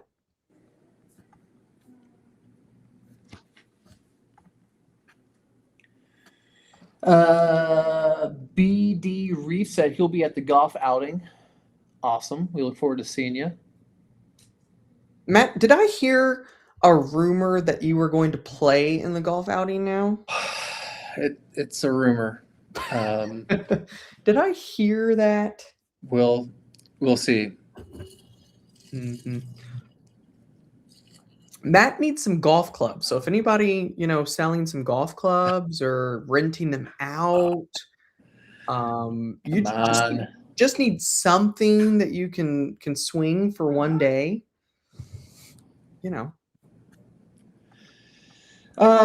Brett, someone asking you about Vandalia, Mhm. Ohio, North Vernon, Indiana, Bloomfield, Indiana. Yeah, so Vandalia just north of Dayton. So if we take a look here and zoom in, these storms out to the west, looking at closer to 7 p.m. for you. That may be a little bit fast. Yeah, that's what I was thinking too, Brett. The southwest side may be a little bit fast. I would call it closer to 7:30, 7:45. Rose asked about Utica, Ohio. Utica, Ohio. I'm not sure. I'm not sure where that's at, Rose.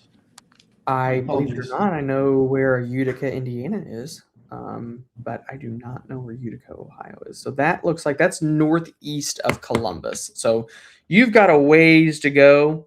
You would be there. It is 9 p.m. 9 p.m.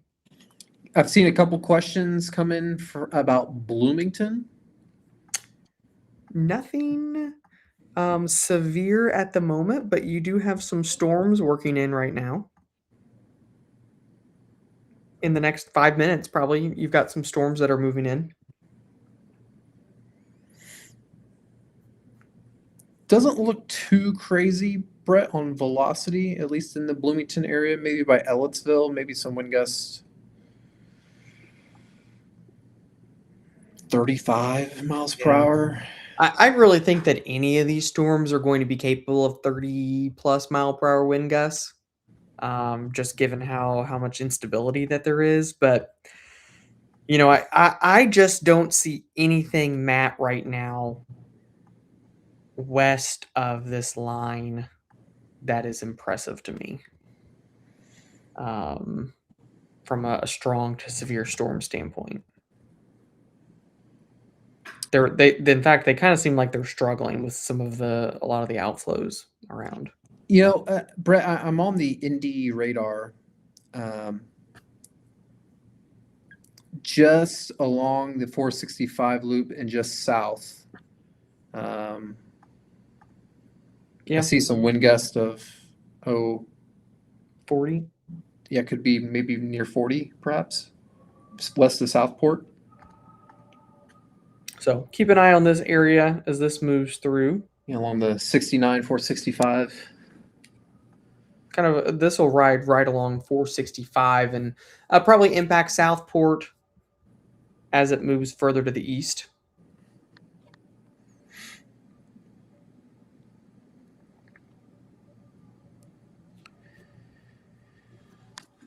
Greenville, it's almost there. I'm just west of there, and it's firing up.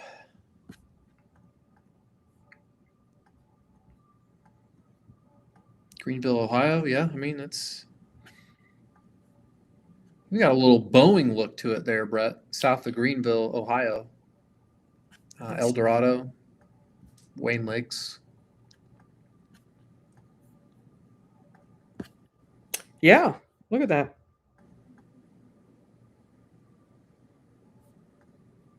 See if there's any little far away from the radar, but Yeah, probably the Wilmington radar a little bit more. It's close. yeah, we'll check up at Northwest Ohio too. Definitely, at least elevated. A lot of these storms up here capable of producing some strong wind gusts. Looks like Jake, or I don't know who issued it. They did a BAM strong storm statement. Yep, I see with it. that. So Along the 465 loop. yeah, strong storm possible. Beech Grove, downtown Indy, Southport. This goes for the next 28 minutes, so out through about 7 p.m. We can see the reflectivity here. Decent little storm that went just across the radar dome, and on the velocity here, there are some indications of 30 to 40 mile per hour winds, but it's probably not much more than that right now, Matt. I would say.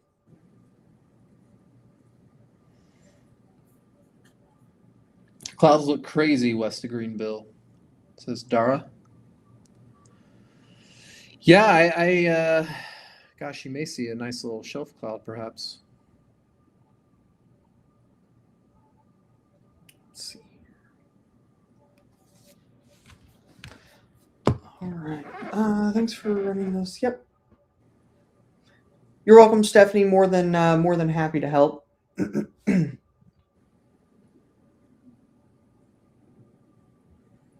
Why aren't you on BAM?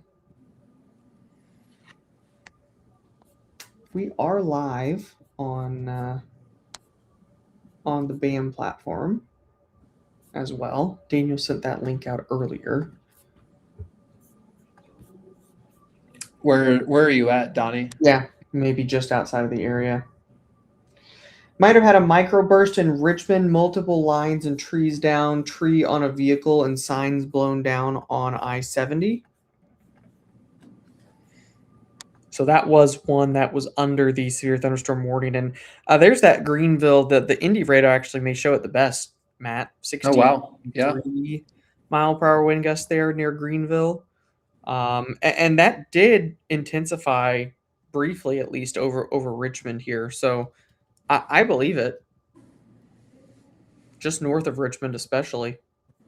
Yeah, and that's kind of by that Boeing, Brett. It looks like, yeah. I mean, National Weather Service seeing it too. They're getting out ahead of it. Yeah, with the warning. I mean, that's probably a good call by them. That may be one to watch, Brett. With these Boeing segments and this type of environment. If there's one that can get above that 60 mile per hour, that may be one that can do it.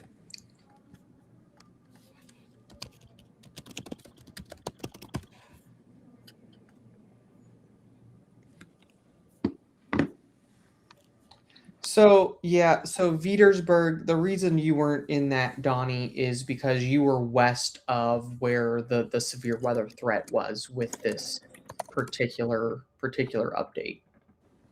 So we try not to overwarn, right? And not send you notifications if you don't need it. So that's why you didn't get it in this case, because you are pretty far west and out of where the severe weather threat is with this system.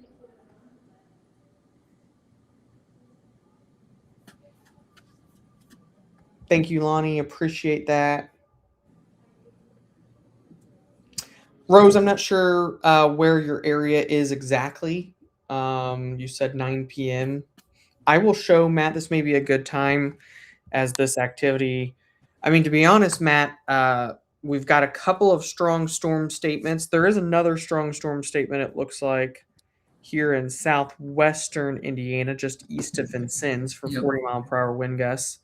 We've got the one that our team issued for Indy here. We'll check in on that just real quickly. Yeah, look at that. Arguably, maybe a quick 50-mile-per-hour wind gust just north of the 465 loop. Hey, look, there's the special weather statement. Jake is batting a very, very high batting average this afternoon. Yep. Great job, Jake. So good, very, very good work. But yeah, 40, 50 mile per hour wind gusts possible in there. Near approaching the Beech Grove area. And then we have a severe thunderstorm warning right now that includes areas just east of Greensburg for 60 mile per hour wind gusts. But kind of north and west of that, it's relatively tame, I would say, at the moment. And so a good opportunity perhaps to look at some new data, see what the simulated radars are showing on some of the latest runs here. So it's about 7 p.m. at this point. And I would say this model's doing decent, Matt, right now, initializing. Not awful. And you can see for the rest of the night, it continues to storm. And there's probably more rain all the way through tomorrow morning. You know, it's interesting, Brett. It looks like it tries to put out moves north with some outflows tonight. Yeah, it does. Bringing in more storms towards the Indy area tonight. But it's been pretty consistent, Matt, with this heavy rain signal.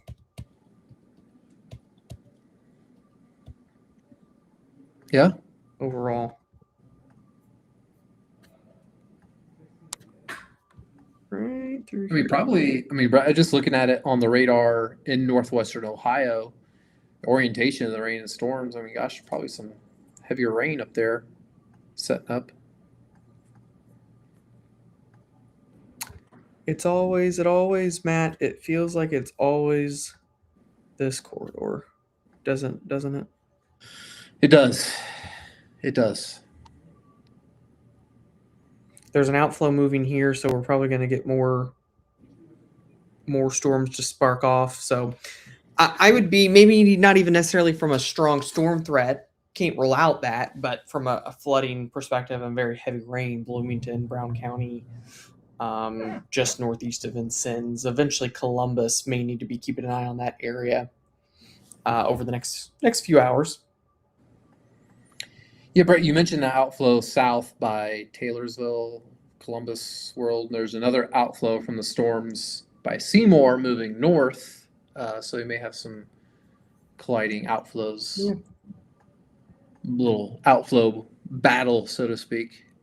Watch for stuff to pop off here soon. Yep. Just storms, at least for now. So right now, this storm here is certainly still interesting, I would say, near Southport. Starting to see a little bit more lightning on it. Still seeing some wind gust indications of 40, 45 miles an hour. Yeah.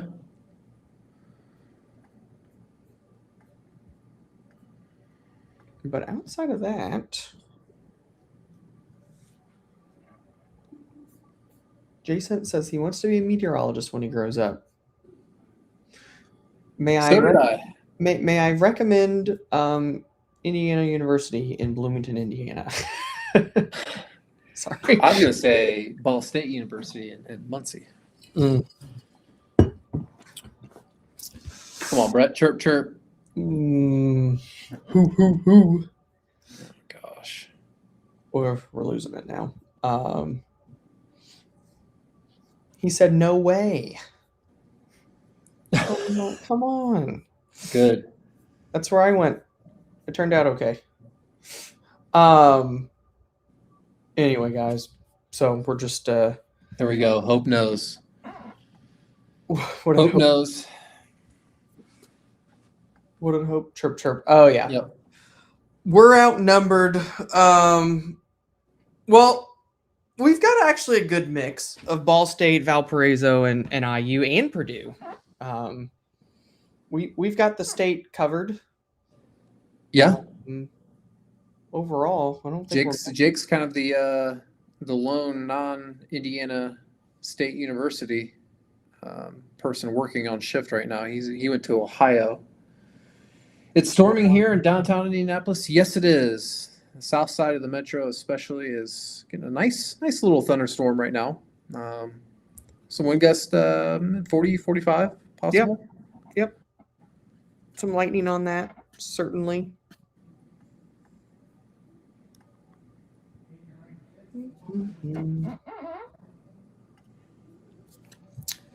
All right, so let's see, we've been live for about 2.5 hours now, and I mean, Matt, in terms of Indy, we've got this storm now. We had the one earlier. I don't see anything menacing out to the west right now, but a lot of outflows still, and so we'll probably just continue to get storms to bubble up here, but I would say your best severe weather threat, where you see all these severe warnings and special weather statements out here, strong storm statements in Northwest Ohio right now.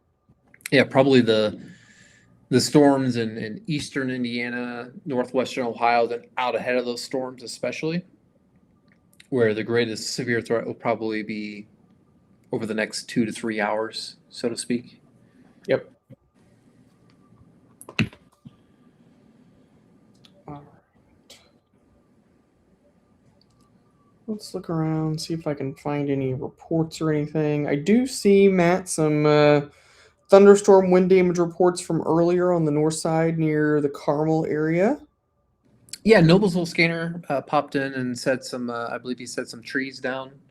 Yep. If you can confirm that if you're still on the stream. Wish you guys had lightning maps.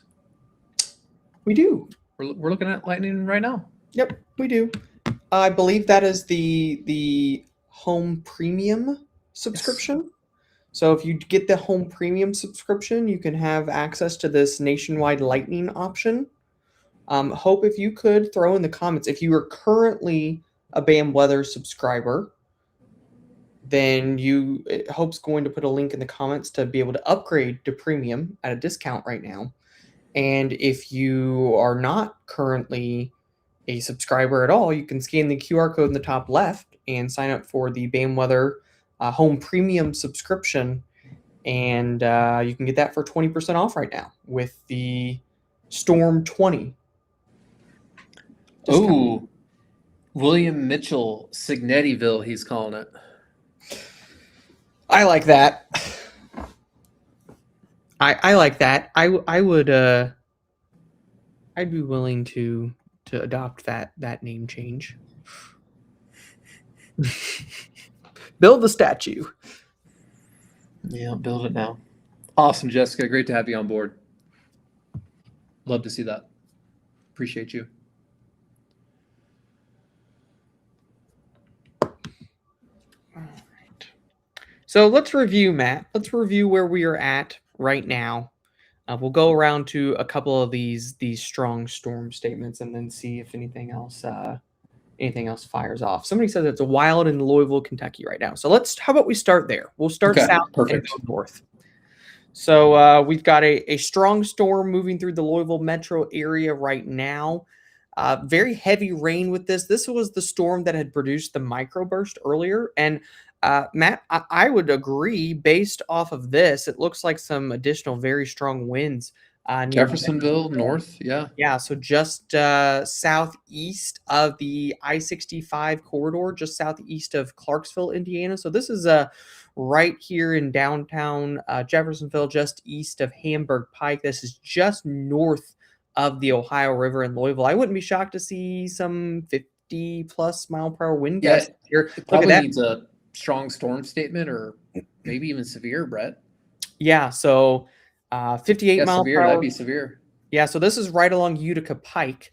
I knew that would come back around later. So Utica, I would be on the lookout here for potential 60 mile per hour wind gusts. And this is going to ride along the Ohio River here. And I would say I-265, so the East End Bridge here in Clark County, right through here. I think we need to be on the lookout for 50 to 60 mile per hour wind gusts moving through Utica, Goose Creek, and eventually River Bluff, probably crossing the Ohio River here shortly. Clarksville, I would say it looks like the strongest winds are just east of you right now. Strongest winds just east of you. And look at that. Jake heard us. He issued a big severe thunderstorm warning that includes Sellersburg, Charlestown, Indiana, Jeffersonville. It looks like there is a pretty decent little outflow happening here. Matt, just winds diverging away from the storm, but I would say especially through here, need to be looking out for some strong wind gusts. Yeah, based off what you were looking at on the velocity, Brett. Yeah, I would agree. Put this into motion, and it looks like the strongest is right here near Utica right now. So there's that one. Let's move north. Let's look over here near Washington, Indiana. We have a strong statement. Jason, highly doubtful. We're not noting anything at the moment. So yeah. Strong storm statement here near Bicknell and Plainville. I don't see anything substantial on this one right now. Maybe some 30 plus mile per hour wind gusts, but looks relatively uneventful. Maybe some gusty winds here south of Bloomfield, locally 40 miles an hour to keep an eye on. And this is going to be pretty common, guys, I think, are these cells spitting out quick 40, 50 mile per hour wind gusts in an isolated fashion. I would argue that maybe one here near Westport, you could make an argument there may have been some gusty winds here for a time. It's already kind of started to fade out. And then further to the north, strong storm statement. And your borderline severe level, 50 mile per hour wind gusts in here. This is near Metamora, near Brookville. This strong storm statement is for 45 mile per hour wind gusts. I'd argue that it could be 50. And then I would say, Matt, that our strong storm here in Indy has pretty much fizzled out at this point. Yeah, I would agree, bro. I don't see anything crazy on velocity. Well, I see a little 57 along the 465 corridor. Maybe it's picking up on a. It's probably somebody. Car.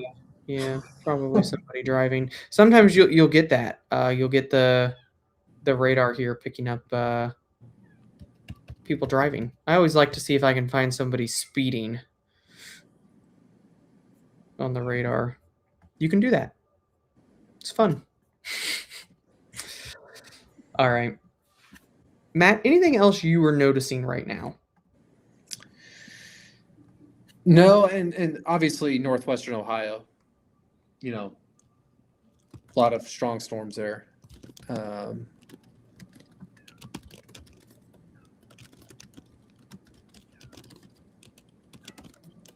Still seeing 60 miles per hour there west of Tip City, approaching Troy.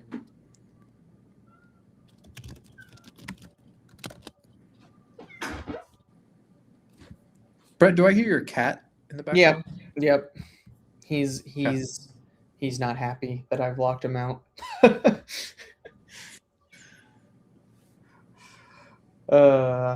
He says, "Hey, what are you doing?" Brett, our little outflow collision we thought by Columbus just is not really doing anything right now. No, not yet, at least. Maybe give it a couple minutes.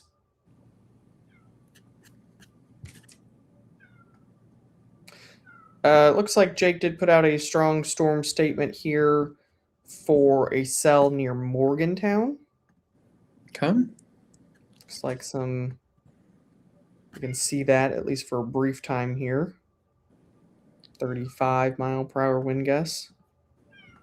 Yeah, Dustin, I see the same. Yeah, I think that it's starting to evolve into that look, especially if anything happens with those outflows here. Start to fire more storms up. If my team's watching, we need to watch closely for any type of flood headlines by the Bloomington area, just given the fact how much rain they've gotten. You can certainly see from the flash flood guidance that these storms, anytime you start seeing greens, you indicate the heavy rain signal. I don't see that setting up yet, so to speak, in Bloomington, but with what we see on radar, probably something that we'll start to see soon. William, awesome. Good move.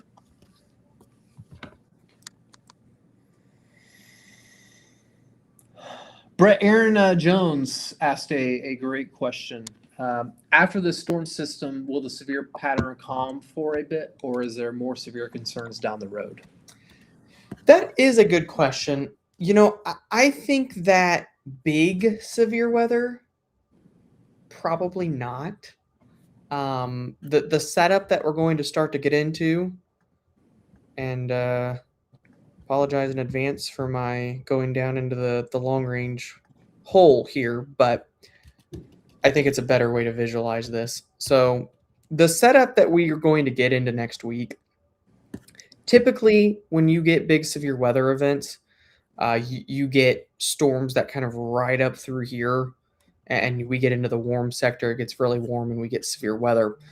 What we're going to be getting here over the next 10 plus days is subtropical jet driven. And so we're just getting a lot of upper level lows and moisture. It's a lot of rain. Yeah, you can get storms. You could even maybe get a couple of severe storms. But to me, this doesn't necessarily favor big severe weather outbreaks. Well, at least locally, right? At least maybe in the southeast. Correct. I would say perhaps through this corridor in here. Which those areas, Brett, need rain. They certainly do. Although they may not need. This is great for the Carolinas. Arklatex region does not need this much rain. And it's a crazy signal. That's an ensemble model forecasting 6 to 9 inches of rain over the next 13 days or so.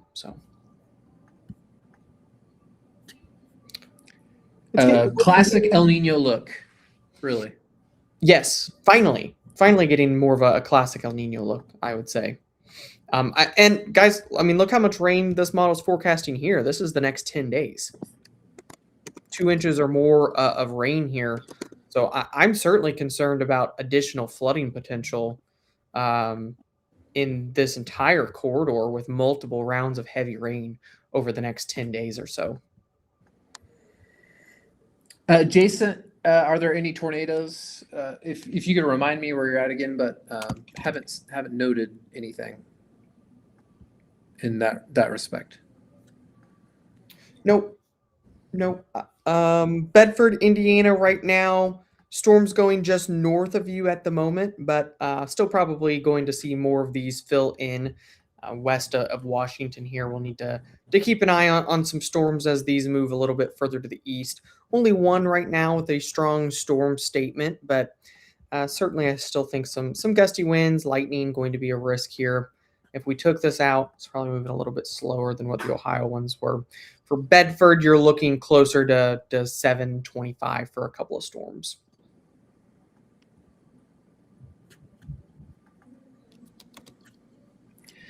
That storm on the Indy South Side Metro, Brett, really kind of Yep, it pretty much fell apart there. crapped out. Does look like Jake issued a new severe thunderstorm warning. I assume it's Jake still doing it. Yep. Jake is still on it. Jake's favorite thing, I think, to do, which is it's a good thing. It's a good thing for Matt and I in the streams, and it's a good thing for all of the BAM Weather app subscribers to have this advance notice. So again, scan that QR code in the top left and sign up. 20% off. Take advantage of it while you can. By the way, Indy 500 this weekend, BAM Weather app would be super useful if you're heading out to the race for planning purposes. And 20% off, Storm 20. So take advantage of it while you can. Yeah. I would highly recommend that. Or go to bamweather.com/sign up. The card day is looking pretty wet. It's gonna be tough. Yeah, in a second, I can 100% see why Jake warned this. Oh yeah. Yeah, Good call, Jake. Yeah, 50 to 60 mile per hour near Metamora. So Metamora, Blooming Grove, Brookville, be on the lookout for some strong to potentially damaging wind gusts.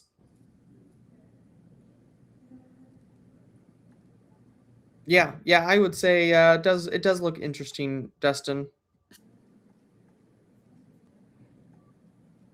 I don't think we're getting really any real rotation with this, but definitely some strong wind gusts here, Matt.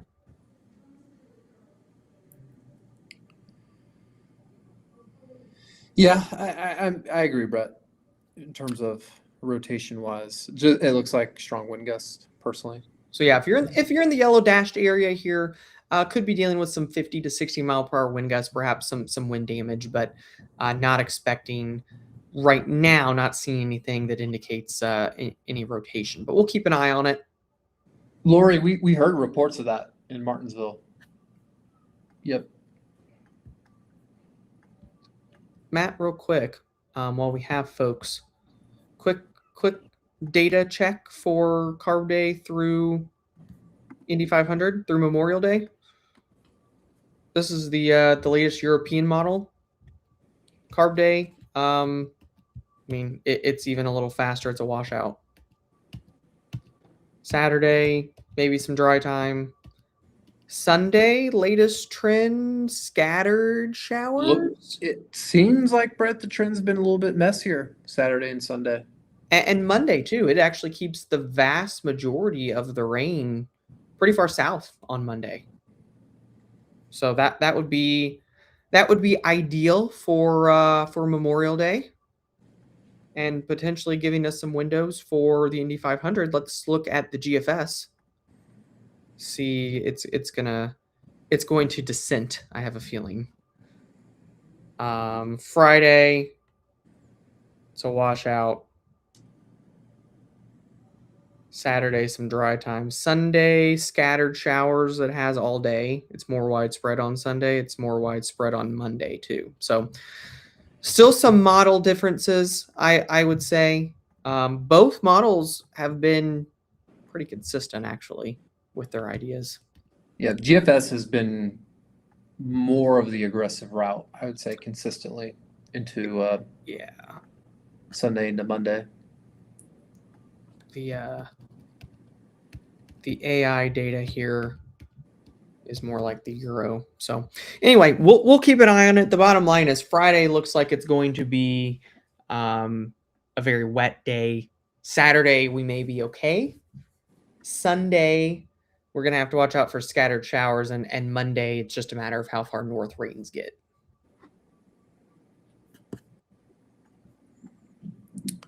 Brett, those little cells that form northwest of the Indy Metro have really kind of dissolved. Yep, They're really struggling. We are losing steam, Matt, I would say. Yep.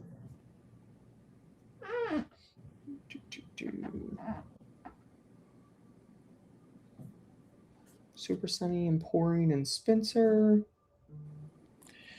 Dustin, what are you drinking tonight, my friend? I saw yesterday you were drinking Eagle Rare.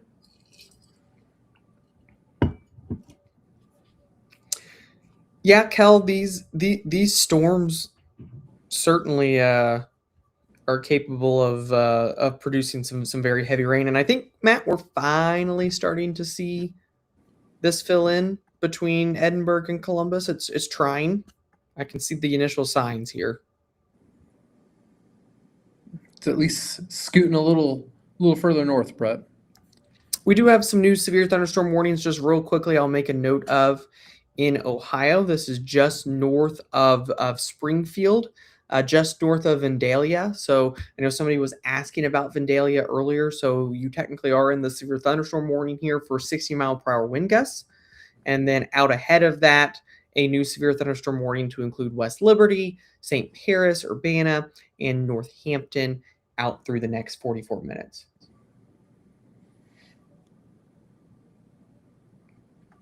Not a darn thing, says Dustin.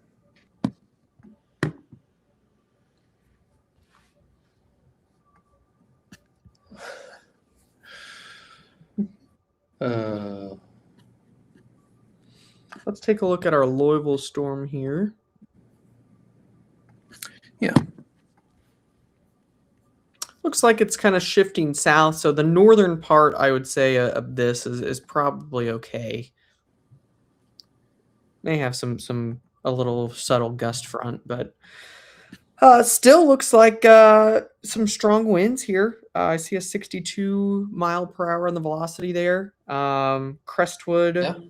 but most 50 miles an hour or so. But along I-71 here, Worthington Hills and Crestwood, eventually kind of heading out towards the LaGrange area, could see some gusty winds here. Looks like Jake went ahead and took that warning off. So probably a good call. I would say threat level overall, Matt, winding down. Would you agree? Certainly seems to be that way. I would not be shocked where some of these storms are at. Bicknell, Bloomington, Seymour, Columbus, Greensburg. Some of these storms could get locally a little rowdy over the next 2 to 3 hours, Brett. But the trend has been a little bit down as far as severity is concerned. Sure. But flooding, still concerned about that just because of how much rain they've gotten the past, 24 hours or so. Yeah. It just won't take much. And Dustin kind of even mentioned that we've been mentioning too, the orientation of some of those storms, Bloomington and then south and west, it looks like you're getting a little training action. Whenever we say training, we're talking about consecutive storms that move over an individual location. That's where you can get some hefty rainfall totals. And gosh, in this instance, anything over an inch could probably cause some flooding. You get 2 inches and, probably a bad deal depending on where that ultimately sets up. So it's what I call the rain train. The rain train, as Brett would say. And like I mentioned earlier, I think that's an area that continues to see that all the way really into tomorrow morning. More rain moving in. So this particular run would suggest there could be some localized 2-3 inch totals in here. Check some other data, see if anything else. RFS would agree, Matt. Yeah. It's a little bit further south, but it's got it in there.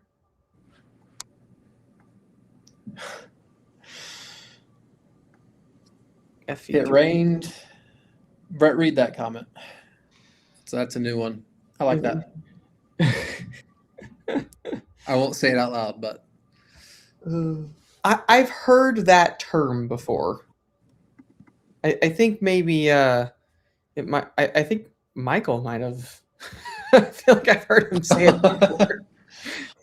That sounds about right. Yeah. Michael, if Michael was here, he would have read it out loud for sure. We're probably gonna get a message in about 3 minutes saying, "Just read it." You all are funny. I'll go back over to the radar here. Washington, Indiana, getting split with storms right now. Looks like. Storms to your north, storms to your south, getting split at the moment. Somebody asked about Columbus. Right now, we've got a little downpour just east of Columbus, but more rain and storms moving in. It does look like we've got a new strong storm statement, Matt, for Outside Bloomington. Bloomington. Yeah, Yep. and Lake Monroe here. That's for 40-mile-per-hour wind gust. And Yeah. Yeah. I that's can see going to that. be common, I think. I think 40-mile-an-hour wind gust, that's going to be pretty common the rest of the evening, 30, 40. But nothing overly substantial right now, I would say.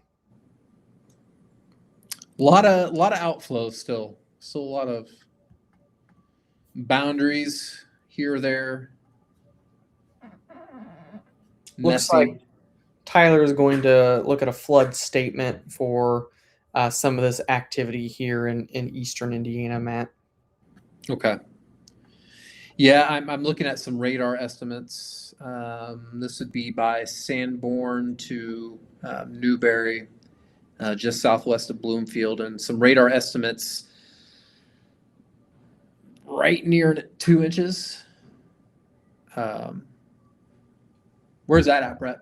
So this is near Brookville in eastern Indiana. Eventually, it's going to cross over into western Ohio, but still looks like some strong Yeah, wind gusts in here, 55, 60 miles an hour. yeah. That looks. I'll be honest, severe criteria to me. Yep, Jake's had the severe warning on this for a little while.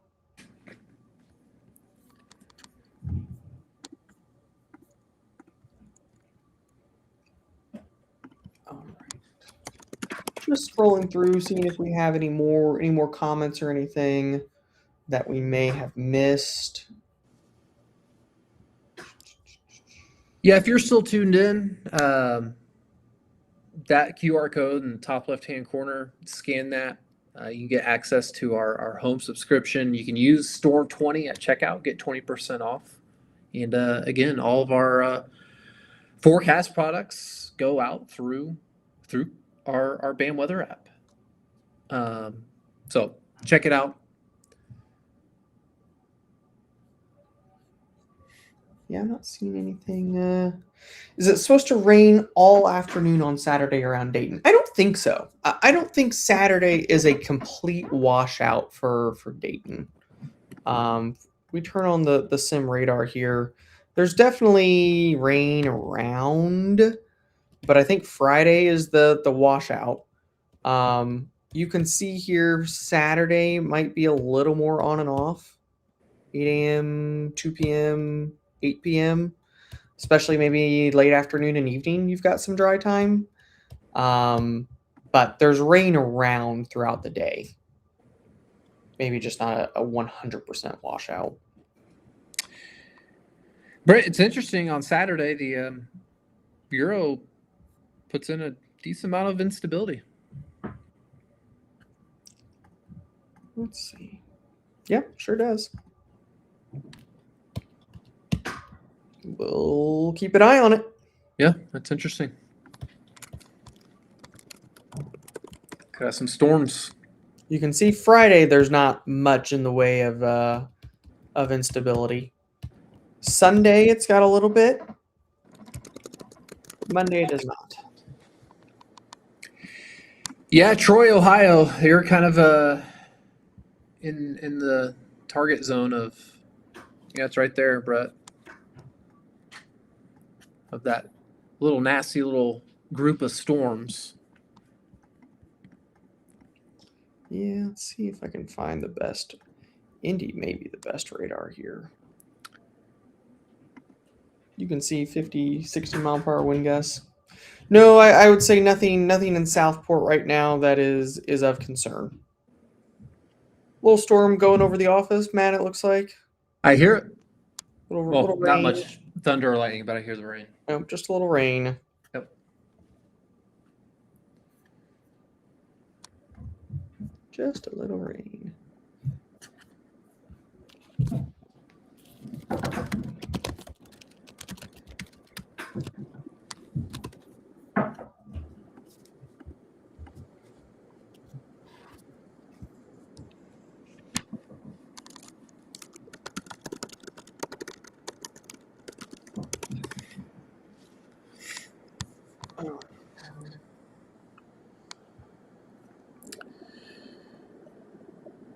Well, Brett. Yeah, I think Matt, we can. So, guys, let's do a quick little overview, and then I think we can start to wrap this up because I think Yep. at this point, Matt, if you agree, I don't see anything here on radar for Central Indiana that is overly concerning. And even with the couple of stronger storms here or there, they're not packing much of a punch. I think the combination of all the outflows around, I think the combination of the lack of wind shear just making it difficult to get more severe storms. And the timing, right? Yeah. It's we're starting to lose daytime heat, and that's ultimately going to be a factor with this as well. So just to review real quick, we've got two strong storm statements in Indiana right now. The one here just south of Bloomington for 40-mile-per-hour wind gusts, And 3/4 inch hail on that. and three-quarter of an inch hail, maybe some pea-sized hail, if you will, in there. And you can certainly see that. It's warranted. 40-mile-per-hour wind gust there, heading towards Lake Monroe. This is probably the storm that's a little bit stronger right now. 50 to locally 60-mile-per-hour wind gust. That is about to cross over into Ohio. Mm-hmm. And then outside of that, it's Kentucky and Northwest Ohio. So this line in Northwest Ohio, I think has the, and there's the, so by the way, Jake, huge shout out to Jake because he's had that warning there for probably 20 minutes. Yeah. We've been talking about it. So there is job, a Jake. severe thunderstorm warning for Oxford for the 60-mile-per-hour wind gust that we were talking about. That will head out into Ohio very shortly. It's about to cross the border right now. And then these storms up in Northwest and Central Ohio, I think, have the potential to pack the greatest punch, Matt, over the next few hours. I would say this area through here, especially, is going to be kind of the main corridor for strong to severe wind gusts. 50 to 60, locally 70 perhaps, but probably mainly 50 to 60 as these storms move off to the east. And I'll do a quick timer on that. We were getting about 44 earlier, so we'll time that out just for you folks in Ohio that are still watching. And we can see Dayton 733. That seems a little bit more realistic than what we were looking at earlier. Yeah. 840 Columbus, Newark 915, Worcester, Matt's favorite town in Ohio 843, Akron 849. And then further out to the west for Central Indiana, I think the risk, Matt, becoming heavy rain. That's trying to set up here in maybe a little bit more of a localized fashion, but set up in this corridor, some localized rain totals of 1 to locally 3 inches possible through the overnight, and a localized flooding risk. Absolutely. So, all right, Absolutely. Matt, any last notes? No. Again, don't sleep on the flooding. I know it sounds like a broken record. Barry, I only see tree and power line damage here in southern parts of Martinsville, Burton Lane area. Looks to me like strong straight line winds, numerous trees, maybe a microburst. Yeah, that was our concern. A few folks had reported tornado in Martinsville. We just need more evidence of that. But if there was a tornado there, it'd probably be the only one of the day. But certainly some strong wind gusts, and you're out ahead of those storms into Ohio. Watch them. Mostly concerned about those wind gusts, and again, just some heavy rain setting up, especially southern Indiana, into the overnight tonight. So, Brett, I don't know when the next time we'll be going live is. Yeah, we will. Well, we will be live on the webinar tomorrow. Yes. So bamwx.com/webinar. And that's at 11 a.m. So go ahead and sign up for that. We'll be talking about the summer forecast, summer heat, severe weather potential. Will this be a summer of derechos or will it not be? And things like that. Are we going to see flooding rains this summer? That's setting up perhaps late May. Yeah. We'll talk all about that tomorrow at 11 a.m. Sign up for free right now. If you can't make it live, we will send you the recording. But until then, we'll sign off and stay safe this evening, and hopefully we'll be chatting with you soon. Yeah. See you guys.